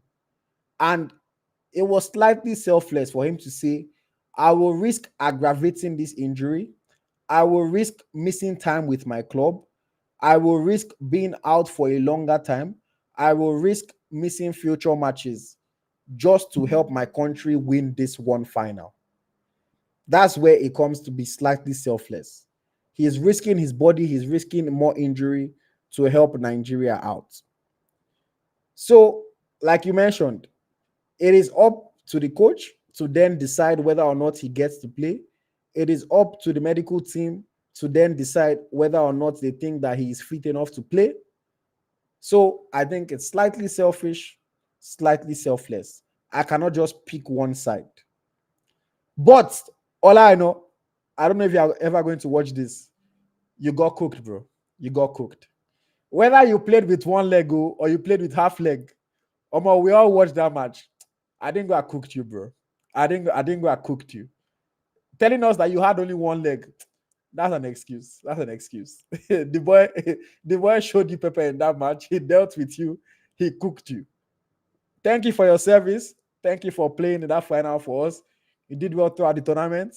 But in that one match, it paid me because I remember I chose, I didn't go ask my player to watch before that final. And he cooked you, bro. He cooked you. So yeah, those are my thoughts on the comments by Ola Aina. Definitely an interesting one. He wasn't the only player that played with an injury. So we cannot pick on him. But yeah, interesting one for sure. Let me just go back to the comments and see what people are saying about these two videos that we watched and the comments by Ola Aina. Temi says semis is unrealistic. Quarterfinal is unrealistic too. This squad is far from finished. Okay. Henry Uchechukwu says these guys are average footballers and they should stop deceiving themselves that they will qualify. So Henry here has no faith. Victor Balogun says, in terms of our squad on paper, we can reach the knockouts of the World Cup, but football is not played on paper. We all know the issues that we have behind the scenes that are not allowing us to progress. Okay. Temi says, trust me, our squad needs to be upgraded for us to qualify. No sentiment. We need to weed out some of the mediocrity to get to the World Cup. Okay. Abdul Jalil says, I am 100% sure Super Eagles will make it to the 2026 World Cup. XXX says, I agree with Ayo. We need to back up our word with action. Olu says the squad needs some fresh legs and a good coach. Now, moving on to the Afcon comments by Ola Aina. Victor Balogun says, selfish boy with heartbreak emoji. I don't blame him. I blame the coach that allowed him to play, even when Osai was on the bench. Temi says, I love Aina, but he got cooked. Not blaming him, blame Pesero. Emeka says, remove administrative issues. Squad for squad, how many countries are better than us? Emeka says, to beat these small countries, we just need to find a way to deal with the long balls. Temi says, not only him, Ekong was injured. Onyeka also returned injured. My space please says, yes, I know answered the coach's question correctly. It's the medical team and coach that risked him, but most driven players will opt to play if asked. I think I agree with that. Almost every single footballer will say they can play. XXX says, it is still the coach's fault for not making a decisive decision and standing by it. No player in Aina's position will say no. Every player wants to play an important match. Adidotun says, at least he didn't lie. Victor says, I hear what Smith Layi is saying, but he's still selfish of putting himself out of the country. Maybe if someone healthy was on those wings, those two contributions from Adingra might not have happened. Emeka says it would have been better to play him in the first half or few minutes to stabilize the game. But once a coach observes that his side of the game is having problems, he should have been replaced and changed. I understand what you're saying there.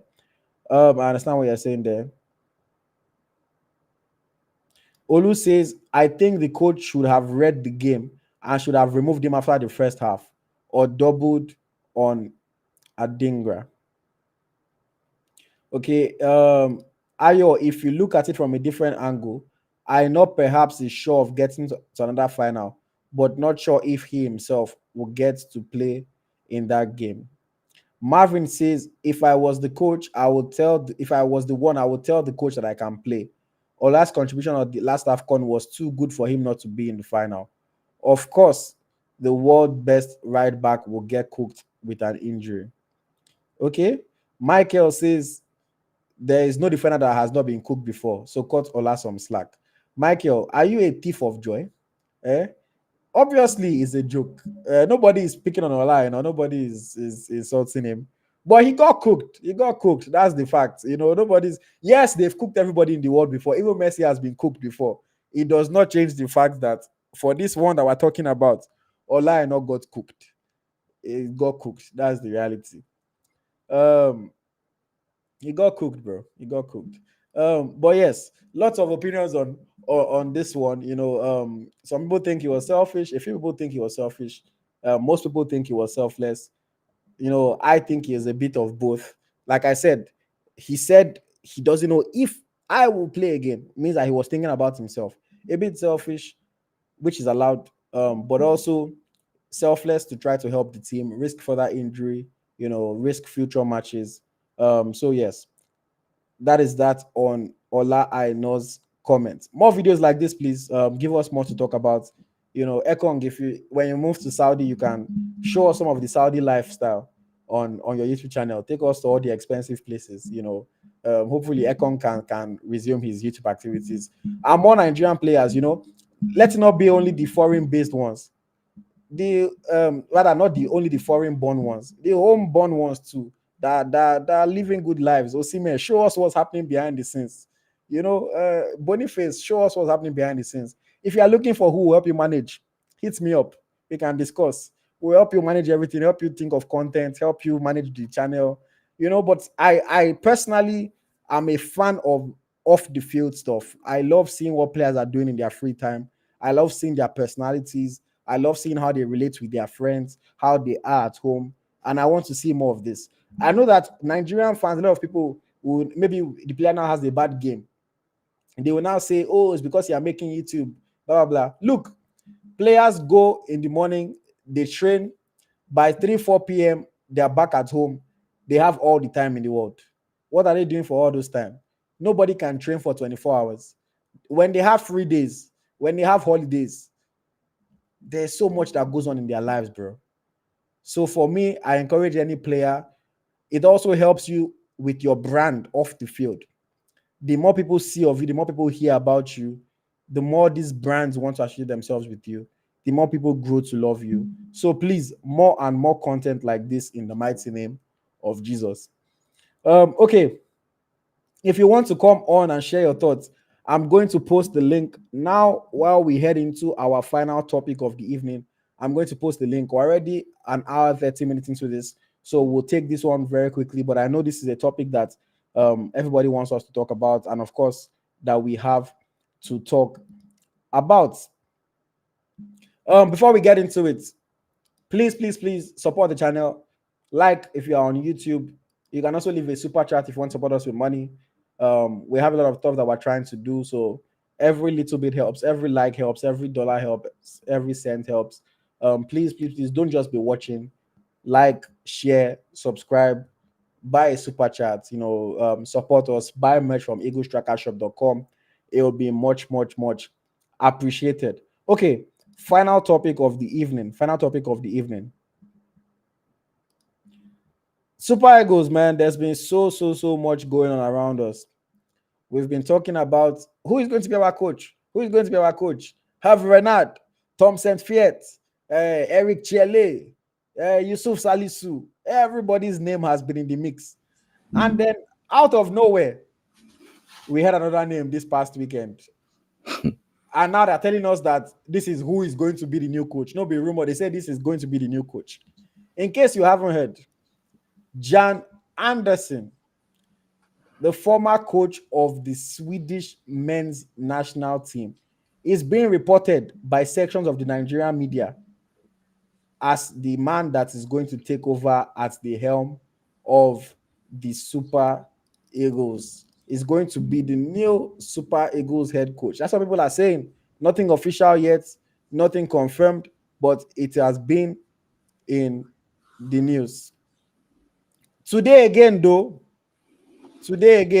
I also saw that the man has walked out of the conversation to be the new Super Eagles coach.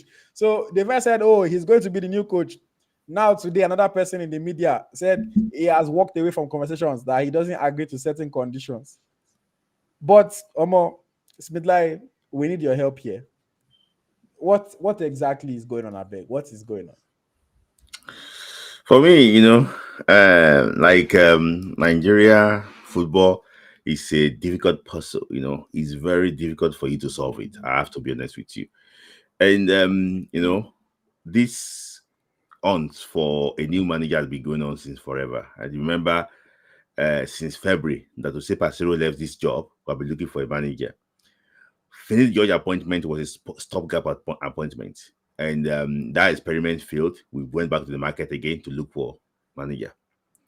I don't know else again how to comment.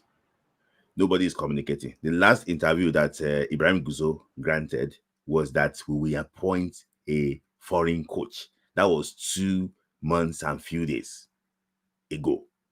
And since then, You know, it is not this thing, a senior, what to call a well-respected journalist in Nigeria, Osinakwam, called him in France. Say, let's have a sit-down talk now. He ran away. There's no communication, nothing. So it's sad.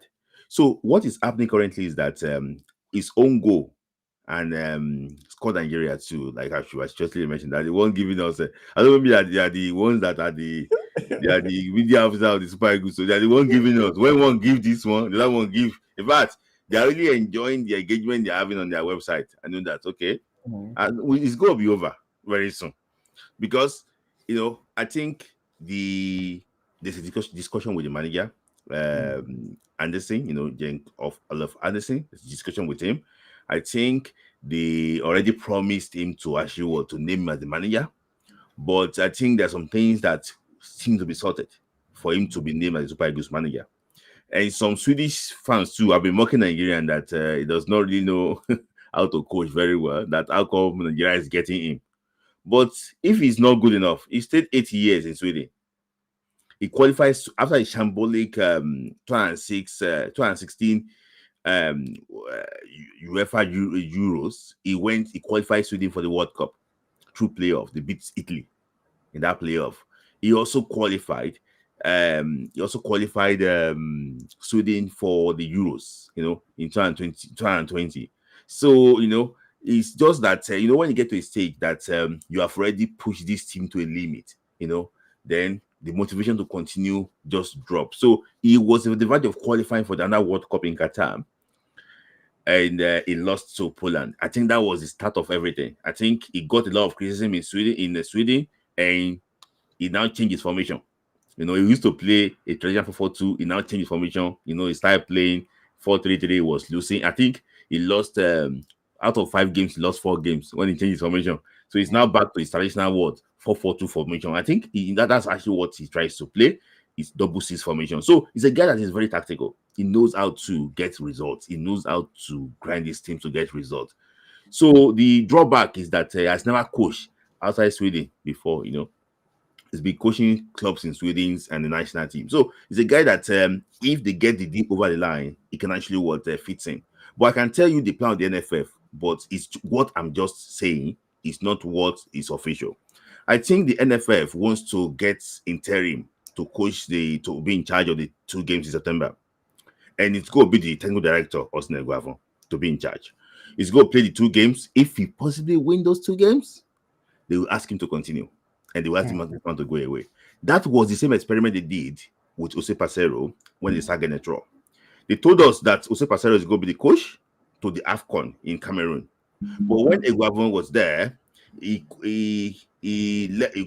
crashed out in the second round, but we were saying we were playing beautiful football. So I think the authorities then told Jose Pacero not to worry again, that Eguavon should continue until Eguavon failed to qualify for the World Cup. I think they are trying to do the same experiment now to see maybe it's going to actually work out for Eguavon. But my issue is this. The man they are trying to give the job on a temporary basis has failed Nigeria several times. Let me just set the record straight. This is my opinion. This is a fact now. He took Nigeria to Afcon in Cameroon. That he crashed out in the second round. That was Nigeria's worst Afcon campaign for 40 years. The 2 times that Nigeria failed to qualify for the World Cup since '94, Eguavon names was actually what mentioned. The worst record in Nigeria under 17 history, it was under Coach Austin Eguavon in Finland. He failed to qualify from the group stages. That was with Mikkel and Obasi then in Finland.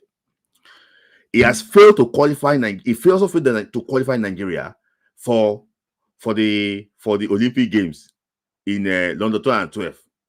So there's this failure hanging on his neck, and we still want to bring him again to be in charge of this team. I think that it's a legend of the game. He has been in charge. He has been with Nigerian football since 1988. I think he should look at himself too and say that no, I don't think Akanshu will take this job, because if he takes this job, it's like he's limiting the potential of this team. And I don't count that one as patriotism. I think it should get to a state that you have to be selfless. Say, oh no, let another person that is capable of doing this job should actually undo it. Not you again. We have suffered enough. Thank you. Smith Layi is sounding off on Osnego potentially taking over as interim coach. Okay, but this Janne Andersson, yeah, Mm-hmm. assuming he was the choice, Yeah. let's even say he was the choice. Mm-hmm. When you look at his record, Mm-hmm. like you mentioned, coached in clubs in Sweden, Mm-hmm. Halmstad's BK, Mm-hmm. then he went to Orgright Mm-hmm. IS, Mm-hmm. then he went to IFK No Shopping. Mm-hmm. In No Shopping, he won the league in 2015. Mm-hmm. He was named as the coach of the year in that Yeah. 2015. Yeah. And then in 2016, he took over as the coach of Sweden. Mm-hmm. Like you rightly mentioned, qualified them for the World Cup, Mm-hmm. qualified them for the Euro, and then couldn't repeat the same thing for the 2022 World Cup. Mm-hmm. They told us that they were going to hire a world-class coach.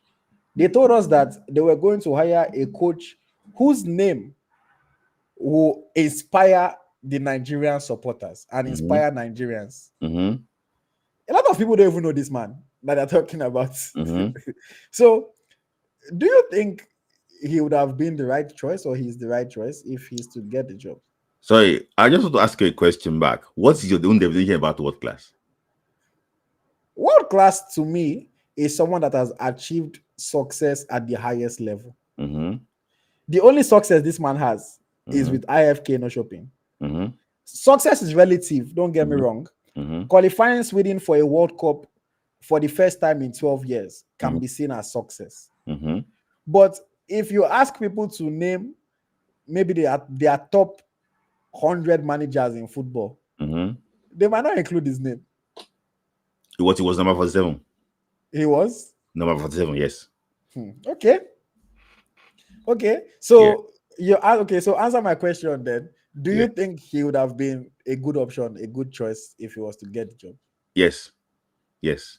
And I think that one, we need someone that can give our players the air dryer treatment. We need someone that can come in and command the dressing room. Remember the back and forth he had with Zlatan Ibrahimovic. So he brought Ibrahimovic back to the Sweden national team when he wanted to bring him, not when Zlatan wanted to come. You can see. So I don't think we have any player in the national team that the head goes as big as Zlatan Ibrahimovic. I don't think we have any player like that. So he was able to manage those players like Olive Melberg, Ola Tovinan. These are big egos in the Swedish national team going to the World Cup in 2018. So he's a guy that can command the dressing room very well. He knows the psyche of the players, and he can also fight too. Because I think I saw him fighting in the game against. I'm just joking, just a joking matter. The game again, it's also he's a guy that commands, his environment. He's a guy that you see on the touchline, always energetic. That's why he's 61 years of age. So, in my own opinion, I think that this guy is, if we get him over the line, if it's not audio, I think he's the best he could get. In fact, I would have even supported to have him than Avarinad. Okay. For me, I don't know. I guess for me, what I would say is that I was not inspired by hearing that he was going to be the national team coach. Mm-hmm. And they told us that the name of the coach will inspire us. Mm-hmm. I was not inspired. Mm-hmm. Like you rightly mentioned, he was once voted as the 47th in the world. In Mm-hmm. fact, the same publication in 2018, they rated him as the 17th best in 2018. Yes. The same publication, 442. Mm-hmm. It wasn't like an official ranking, it's an opinion-based ranking, but obviously some people think highly of him. And this was based on what he was doing with the Swedish national team. Mm-hmm. But I guess for me, I look at it that with the level of talent that we have, the ambitions that we have, it will be great for us to at least hire a coach that is relatively well known to the Nigerian public, to the Nigerian players as well, and also has won or achieved a decent level of success abroad or around the world. So personally, I wasn't inspired, but I don't think he would have been a bad choice. Yes. I don't think he would have been a bad choice. The only thing is that some people will say, oh, he has never coached outside of Sweden. So does he have what it takes to do it, somewhere else? That has to be seen. Until he gets the chance, we cannot really tell. But now that they've said he's not even going to be the coach anymore, I don't even know whether this conversation is necessary or not. Um, but let's see. If Aguavon takes over for these two games, God be with us. God be with us. Let's see how it goes. If we don't qualify for both World Cup and Afcon, very good. I don't even want to. I don't even want to imagine a possibility like that. So hopefully things go well for us. Hopefully we win our two games, whoever the coach is, and sooner or later the NFF should tell us who the coach is. It shouldn't be this difficult. We like to call ourselves Nigeria, big country. We have stars, everything. It should not be this difficult for us to get a coach for our national team. It should not be this difficult. And the reason why it is this difficult is because of how they are running our football. But yeah, let me take comments very, very quickly. Again, if you want to call in and share your thoughts, now is the time to call in. Make sure your camera is on. If your camera is not on, you wouldn't be brought on. Make sure that you are well dressed, you have decent lighting so that we can see you properly. And yes, everybody will get about 2 minutes to share their thoughts. If there are no callers, we'll just take the comments and then we'll call it an evening. Please remember to remember to support the channel with the super chats or with a share, get merchandise from egostrackershop.com. Everything that you do is much appreciated. Okay, let me go to the comments very quickly.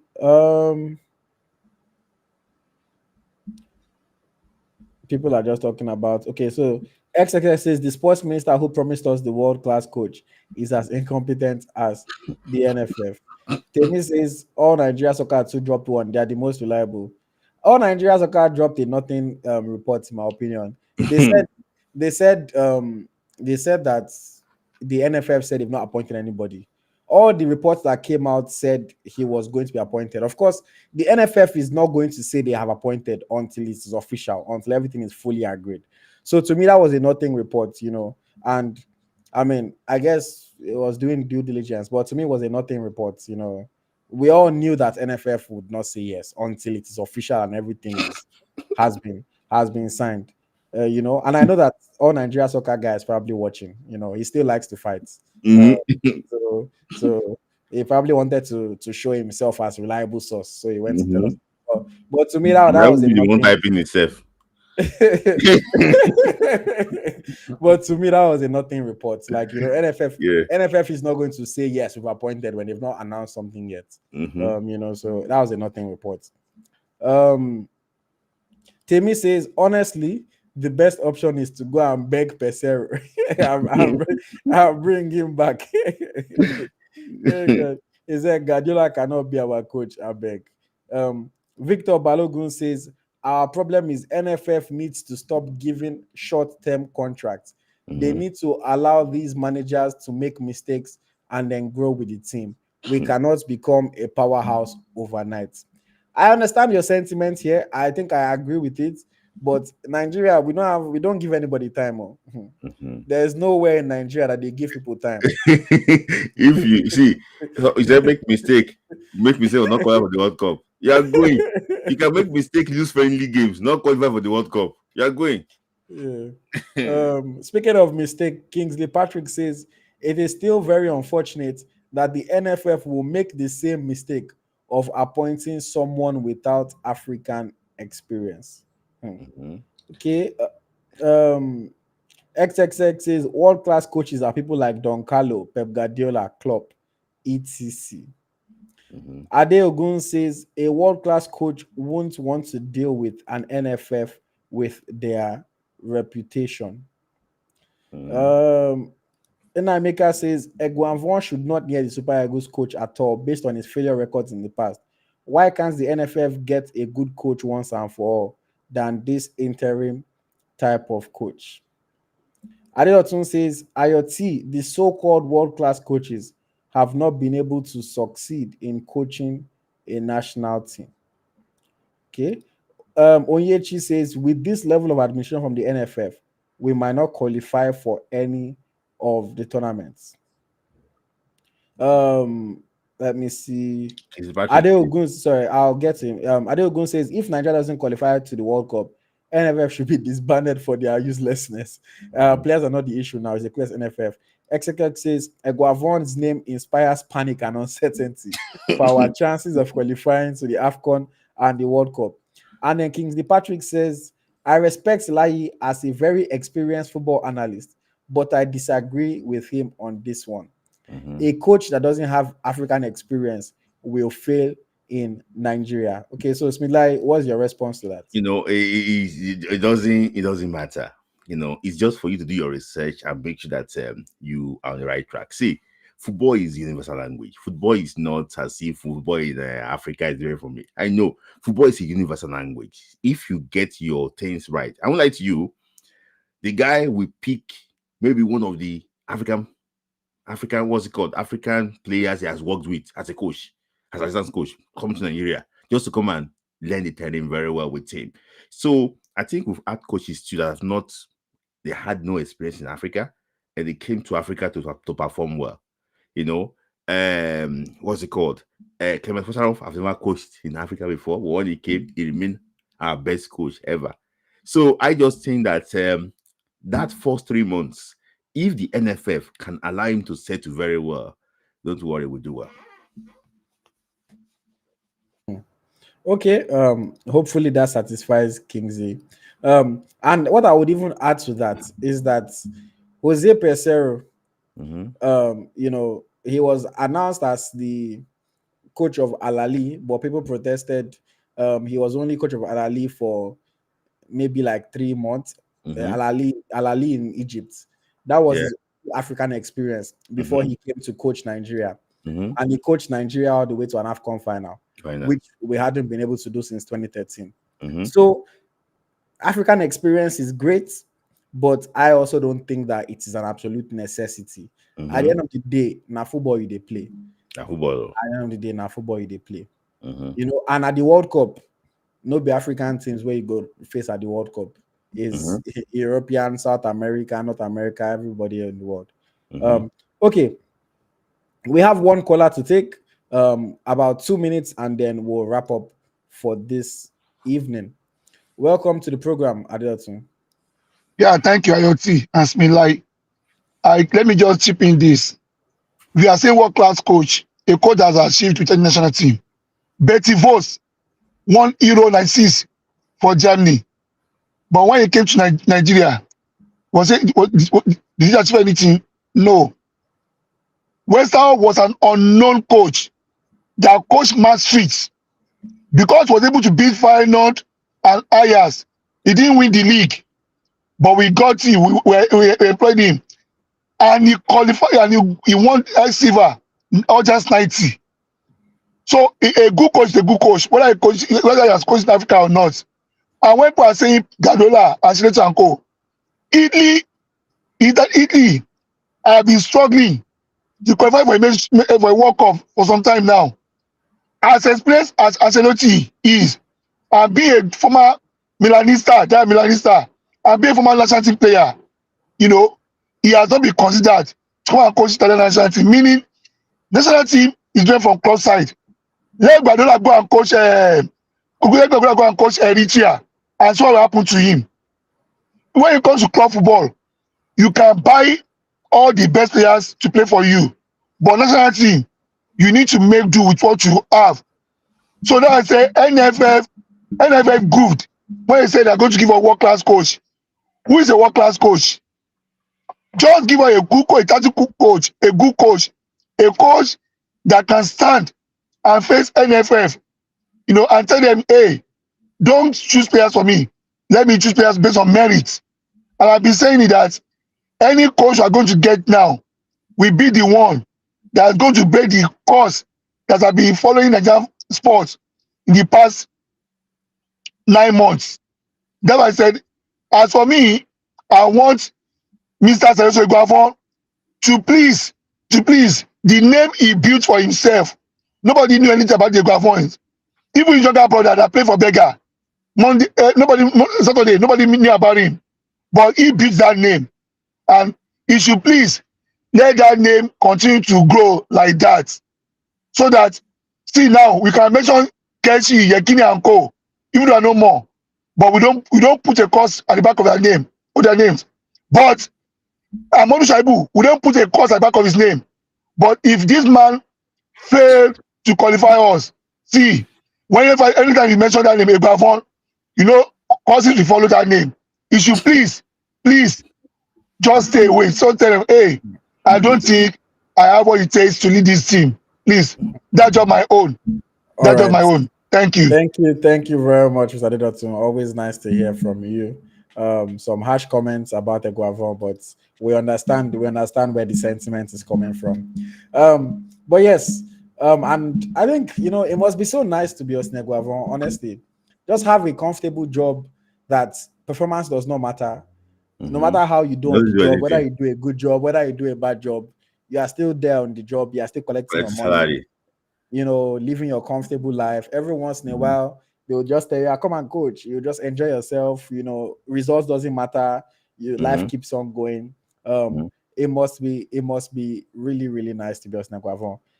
When we're about to leave, one other person is coming. This is what Nigerians see. So call. When we're wrapping up, when they are collecting offering, just coming.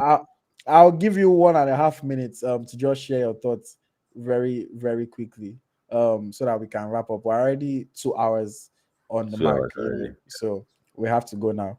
But yes, Temi, welcome. Hey, it was good, guys. How you guys doing? Good. Okay. What do you want to talk about very quickly, because we're out of time already? Yeah, I just want to touch on the coach thingy. I was looking at it the other time, and I realized that for us to get a coach, I don't think there's going to be any coach that would come into the Super Eagles job right now and actually that actually has faith in this Super Eagles job. I think the NFF honestly should go back to our vomit, Beck Pesero, and bring him back. I think he's our most viable option. People will laugh, but I think he's our most viable option at this point. You know, I don't think we have the leeway to experiment with anyone. All the names they are banding around, I've not seen anyone that's really quality. Forget the hype of Eric Chell. Forget the hype of what's the other guy? You know, this new guy we're talking about now. Janne Andersson. We can't afford Renard. Forget Renard. We can't afford him. This new guy, what's his name? The Andersson. coach. What's his name? Anderson. Yeah, the Swedish guy. We can't. That's the guy I can see, and maybe Eric Chell.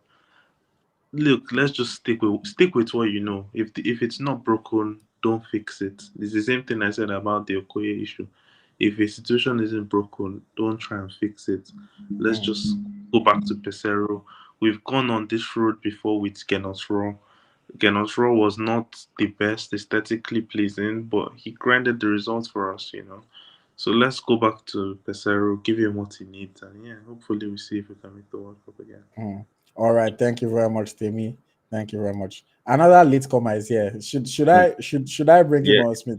Yeah, you can bring him. 1 minute. Kingsley Patrick, welcome. Thank you. I was the person that replied Layi when he was supporting the Swedish coach. I have from experience the high-profile coaches that don't have African experience has failed woefully. I remember in 1998 when Philippe Trouze qualified us for 1998. They sacked Philippe Trouze and brought Bora Milutinovic. They say Bora coach. Hello? As Philippe Trouze coach in Africa before. They say Bora Milutinovic led the Costa Rica second round World Cup, Mexico second round 1986 World Cup, USA second round, the US 94 World Cup. They brought him, he failed. Then I remember Lars Lagerbäck, which is also a high-profile coach. After Amodu qualified, they brought in last Lagaba, he also failed. So I don't believe that this guy may have a very high CV, but he will still fail because why Westerhoff you are talking? Westerhoff failed to qualify us for the 1990 World Cup when he dropped Peter Rufai, Harry Mosu, and Ndubisi Okesibe against Cameroon, and we lost. And then they still gave him chance. He went to Ojas and got silver. So, but this time around, nobody will even give you that chance. And you know his relationship with the vice president, Ikomo. So, he was easy for him. Then was when Yusuf Ale was the NFA chairman. So, but he will not get that opportunity. Any coach will not. You have to pass through the NFA, Nigeria Football Federation, not the vice president. So, which helped Westerhoff during his time. So that's why I still believe strongly that you have to go for somebody that has that experience. Because even in Europe, where you are coming from Africa, they say you need to have European experience. The same thing coming from Europe to Africa, you still need that African experience. Yes, you may be a very good coach. Yeah. Hello? No. So, sorry, Smith Layi, before you go, you know what I think we need to do? Let's find another time. And because I like what he's saying, I like his argument. But Smith Layi, I also like what you are saying. So maybe we should find another time for us to really tackle this topic. I just want to reply him on one day. Okay. You mentioned the Western, for example. If you remember, it was Paul Hamilton that was the coach. Yes. The government brought in Westerhoff to that final game in Douala. And he made mistake by dropping Peter Rufai, Ndubisi Okosieme, and Perry Moose, which are the people that scare Cameroon because of Morocco 8. If you remember that day, it was Ogidiga that was the Ogidiga, yes. But Peter Rufai, yes. He was wounded, and the lawyer who came in, That day, remember that Sunday Boybe got a red card. Yes. That game that you are talking about, that was when this Ayato was president. You will go back to so. But what I'm just saying basically is this: that game, it was meant to be there as an observer. The NFF then, the target was to qualify for the 94 World Cup. But we are topping the group now with 2 points ahead of Cameroon. We just needed a draw in that match. Sweet Layi. See, if we keep on going, we're not going to finish this night. So again, let's set a time. I don't know if we are topping the group. If we have got a draw, Mr. Kingsley, are you available on Thursday? Thursday. I will check. I'm not sure. Okay. Help us check. If you can send a DM on Instagram or on Twitter, help us check. Smith Layi, let's find a time so that we can have. I will allow some of you people to argue. Anybody that wants to join can send a message to, and we can really debate this topic because now we're already 7 minutes past 2 hours. If we stay here, we're not going to finish. But I like this conversation. I think it is a good conversation and argument to have. Both people are making valid points. So please, if you can just send me a DM on Instagram or on Twitter, we'll find a time that works, and then we'll come and we'll, have 1.5, 2 hours to discuss this African experience topic very well. But thank you, Mr. Kingsley. I like hearing from you. Thank you. I like your memory. Well done. Well done. All right. So yes, we'll have to tackle that topic on another day. And we'll get really, really into it. Another latecomer is here, but I will bring you on again for another 2 minutes so that we can end the night and everybody can go home. But I'm sure as you guys were having that back and forth, the viewers were just increasing. People said, they don't jam each other for you. Somebody said, Emeka said, AyoT is feeling very young right now because some of these things, I cannot lie, some of these things I even talking about was before my time. I've gone to read the history, but me I'm in my 20s, so these things were before my time. But I love hearing from people that have the knowledge. That's also how you learn and you know more. But Humble Henry, I'll allow you to be our final caller for today. just quick 1-2 minutes. What do you want to just talk about very quickly? I'm laughing because my friend is here. You are muted though. Yeah, we can't hear you. Go on.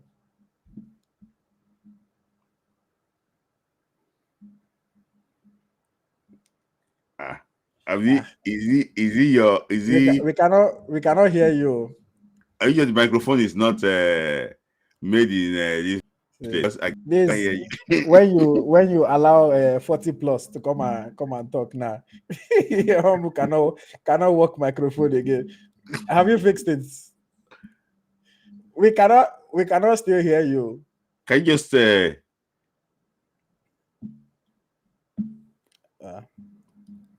Okay. Okay. He said he will come back. Yeah.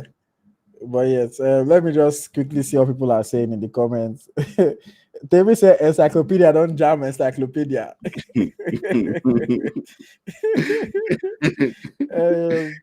Let me see. Ademola says I need to join this conversation. So, Mr. Ademola, we can organize whatever dates that were coming. The only dates that are out of the question, I think Friday is out of the question.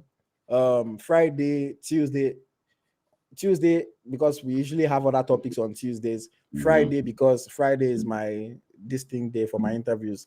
But any other day that everybody's available, we'll find a time for everybody to come and share their thoughts. I think it's a valid conversation. I'll just be there, just listening to you people and be moderating. Allow everybody their time to talk, and then we'll take it from there. KZ says, I'm praying we make it to the World Cup. I want to see you guys in person and hang out. If we qualify, Eagle Striker win to organize plans and make a member. For sure. Even me, I'm praying. World Cup, wait in my backyard. Yeah. the better qualify for this World Cup. The better qualify. Let me see. But Adetumi says, could you guys list potential coaches for the Super Eagles of Nigeria? Coaches that work at proof record of success. Nobody today we go list this one. Maybe this conversation we are planning. Maybe we'll tackle this one then on that day as well. Maybe we'll tackle it on that day. Okay, this is if we qualify, Eagle Striker, get ready for one chill beer. We the fans need to hang out with you. Nigerians are not spend America. Ordinary myself, I be chairman. I beg. Eagles need to qualify. I know they drink beer, but anything else. Maybe nice cocktail, nice beer. I know they drink there. But yes. Okay. I don't think we can wait for Humble Henry. So Humble Henry, it would have been nice to hear your thoughts, but we're already out. We're already way over our time. He's busy. Okay. We're already way over our time. If not TV where we do this program now, therefore don't cut us off. Go back and document and run away. Just cut us off. I'll move on to the next program. But of course, it's always nice hearing from you guys. Always nice engaging with you guys. Really, really enjoyable program again this week. You guys make it interesting. I love the engagement. Please make sure you like, make sure you share, make sure you are subscribed if you're not already subscribed. Get more people to follow the channel, get more people to join these conversations. The more, the merrier. Look forward to more content coming up on Eagle Striker. My interview with Uche is now out on our YouTube channel. Please go and watch it. Young player with big potential, with a very interesting story, interesting journey, nice plan for his career, growing steadily. Next week, or not next week, sorry, this Friday, my interview with Nicole Payne, Super Falcons defender, is coming out. If you want to hear everything about her journey, hear about the Olympics, the experience, missing out on the World Cup squad last year. She spoke about a lot of things. She spoke about it very nicely. We spoke about her move to PSG, how come she couldn't cut it at PSG. We spoke about that, and she had to move back to America to the NWSL. So we spoke about everything. She spoke honestly. So look out for that next this Friday. And then next week, Friday, is the big one.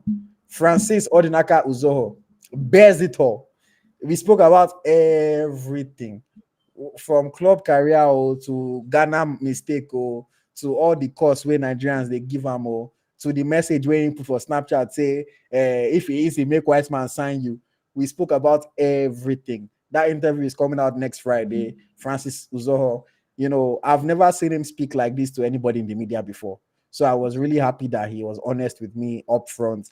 That one is next week Friday. So make sure you subscribe to the channel, turn on notifications so that you know when it comes out. If you're a member on the channel, you probably get to watch it a day or two before everybody else. But yeah, and then after that, interview with Ashley Plumter is coming out soon. The After the Uzoho one, Ashley Plumter talking about her injury, talking about how the experience is like in Saudi, whether she thinks her game is going down because she's playing in Saudi now, different things. Ashley Plumter coming out. Ume, under 20 striker or a 20 forward, interview with him is going to come out in the future as well. After that, interview with Anayo Wala, talk about his Super Eagles time, talk about why is he still in Kuwait? Is he trying to move? Is the money too much? And then more and more interviews that are going to come out. Victor Boniface too are working on it. I've not interviewed him yet, but I'm working on a Boniface interview as well.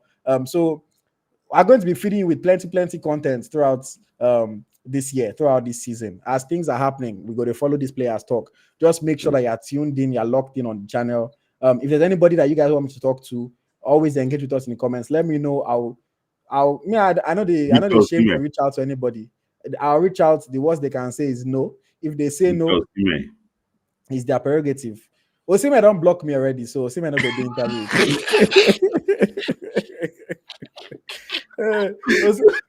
Osimhen don't block me, so he's not going to do interview with me. Very good.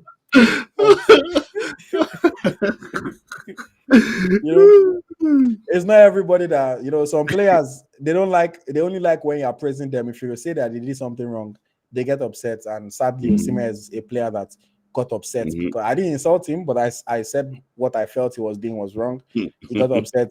He blocked me. What can I do about it? God forbid batting. Me, I the big player. God forbid batting. So I'll still continue to support him, but it is what it is. Somebody says Hamzat or Jediron. Okay, I mean, I feel like I want to wait for something to happen in his career first, before talking. At least maybe after he plays a couple games for Lens, or something towards the end of the season, maybe. But yeah. Someone said, "Can you invite Amadou and Gusso?" Amadou, no, but Gusso, I can try to reach out. What's the worst? For me, the worst they can say is no, they're not doing, and everybody carries on with their life, But I'll try to interview as many people as possible, and keep the content coming so that you guys can stay engaged. The only thing I ask of you guys is please watch these interviews, because part of the reason why some of them would want to talk is because they know that a lot of people are going to see it. If people are not really watching, then they will look at it and say, what's the point? For them to come and watch and only 400 views, it does nothing for them to take 2 hours out of their day. So please make sure you watch these interviews when they come out. Make sure you engage. Whatever you like, let us know. Whatever you don't like, let us know so that we can change and we can improve for the future. Because I didn't go to journalism school. All this is just passion and learning on the job. They say you fake it until you make it. So I'm still faking it. So anything that you like, that you don't like, just let us know in the comments. We'll try to get better every day. And yes, are you going to cover the Under-20 Women's World Cup? Yes, we are going to cover the Under-20 Women's World Cup.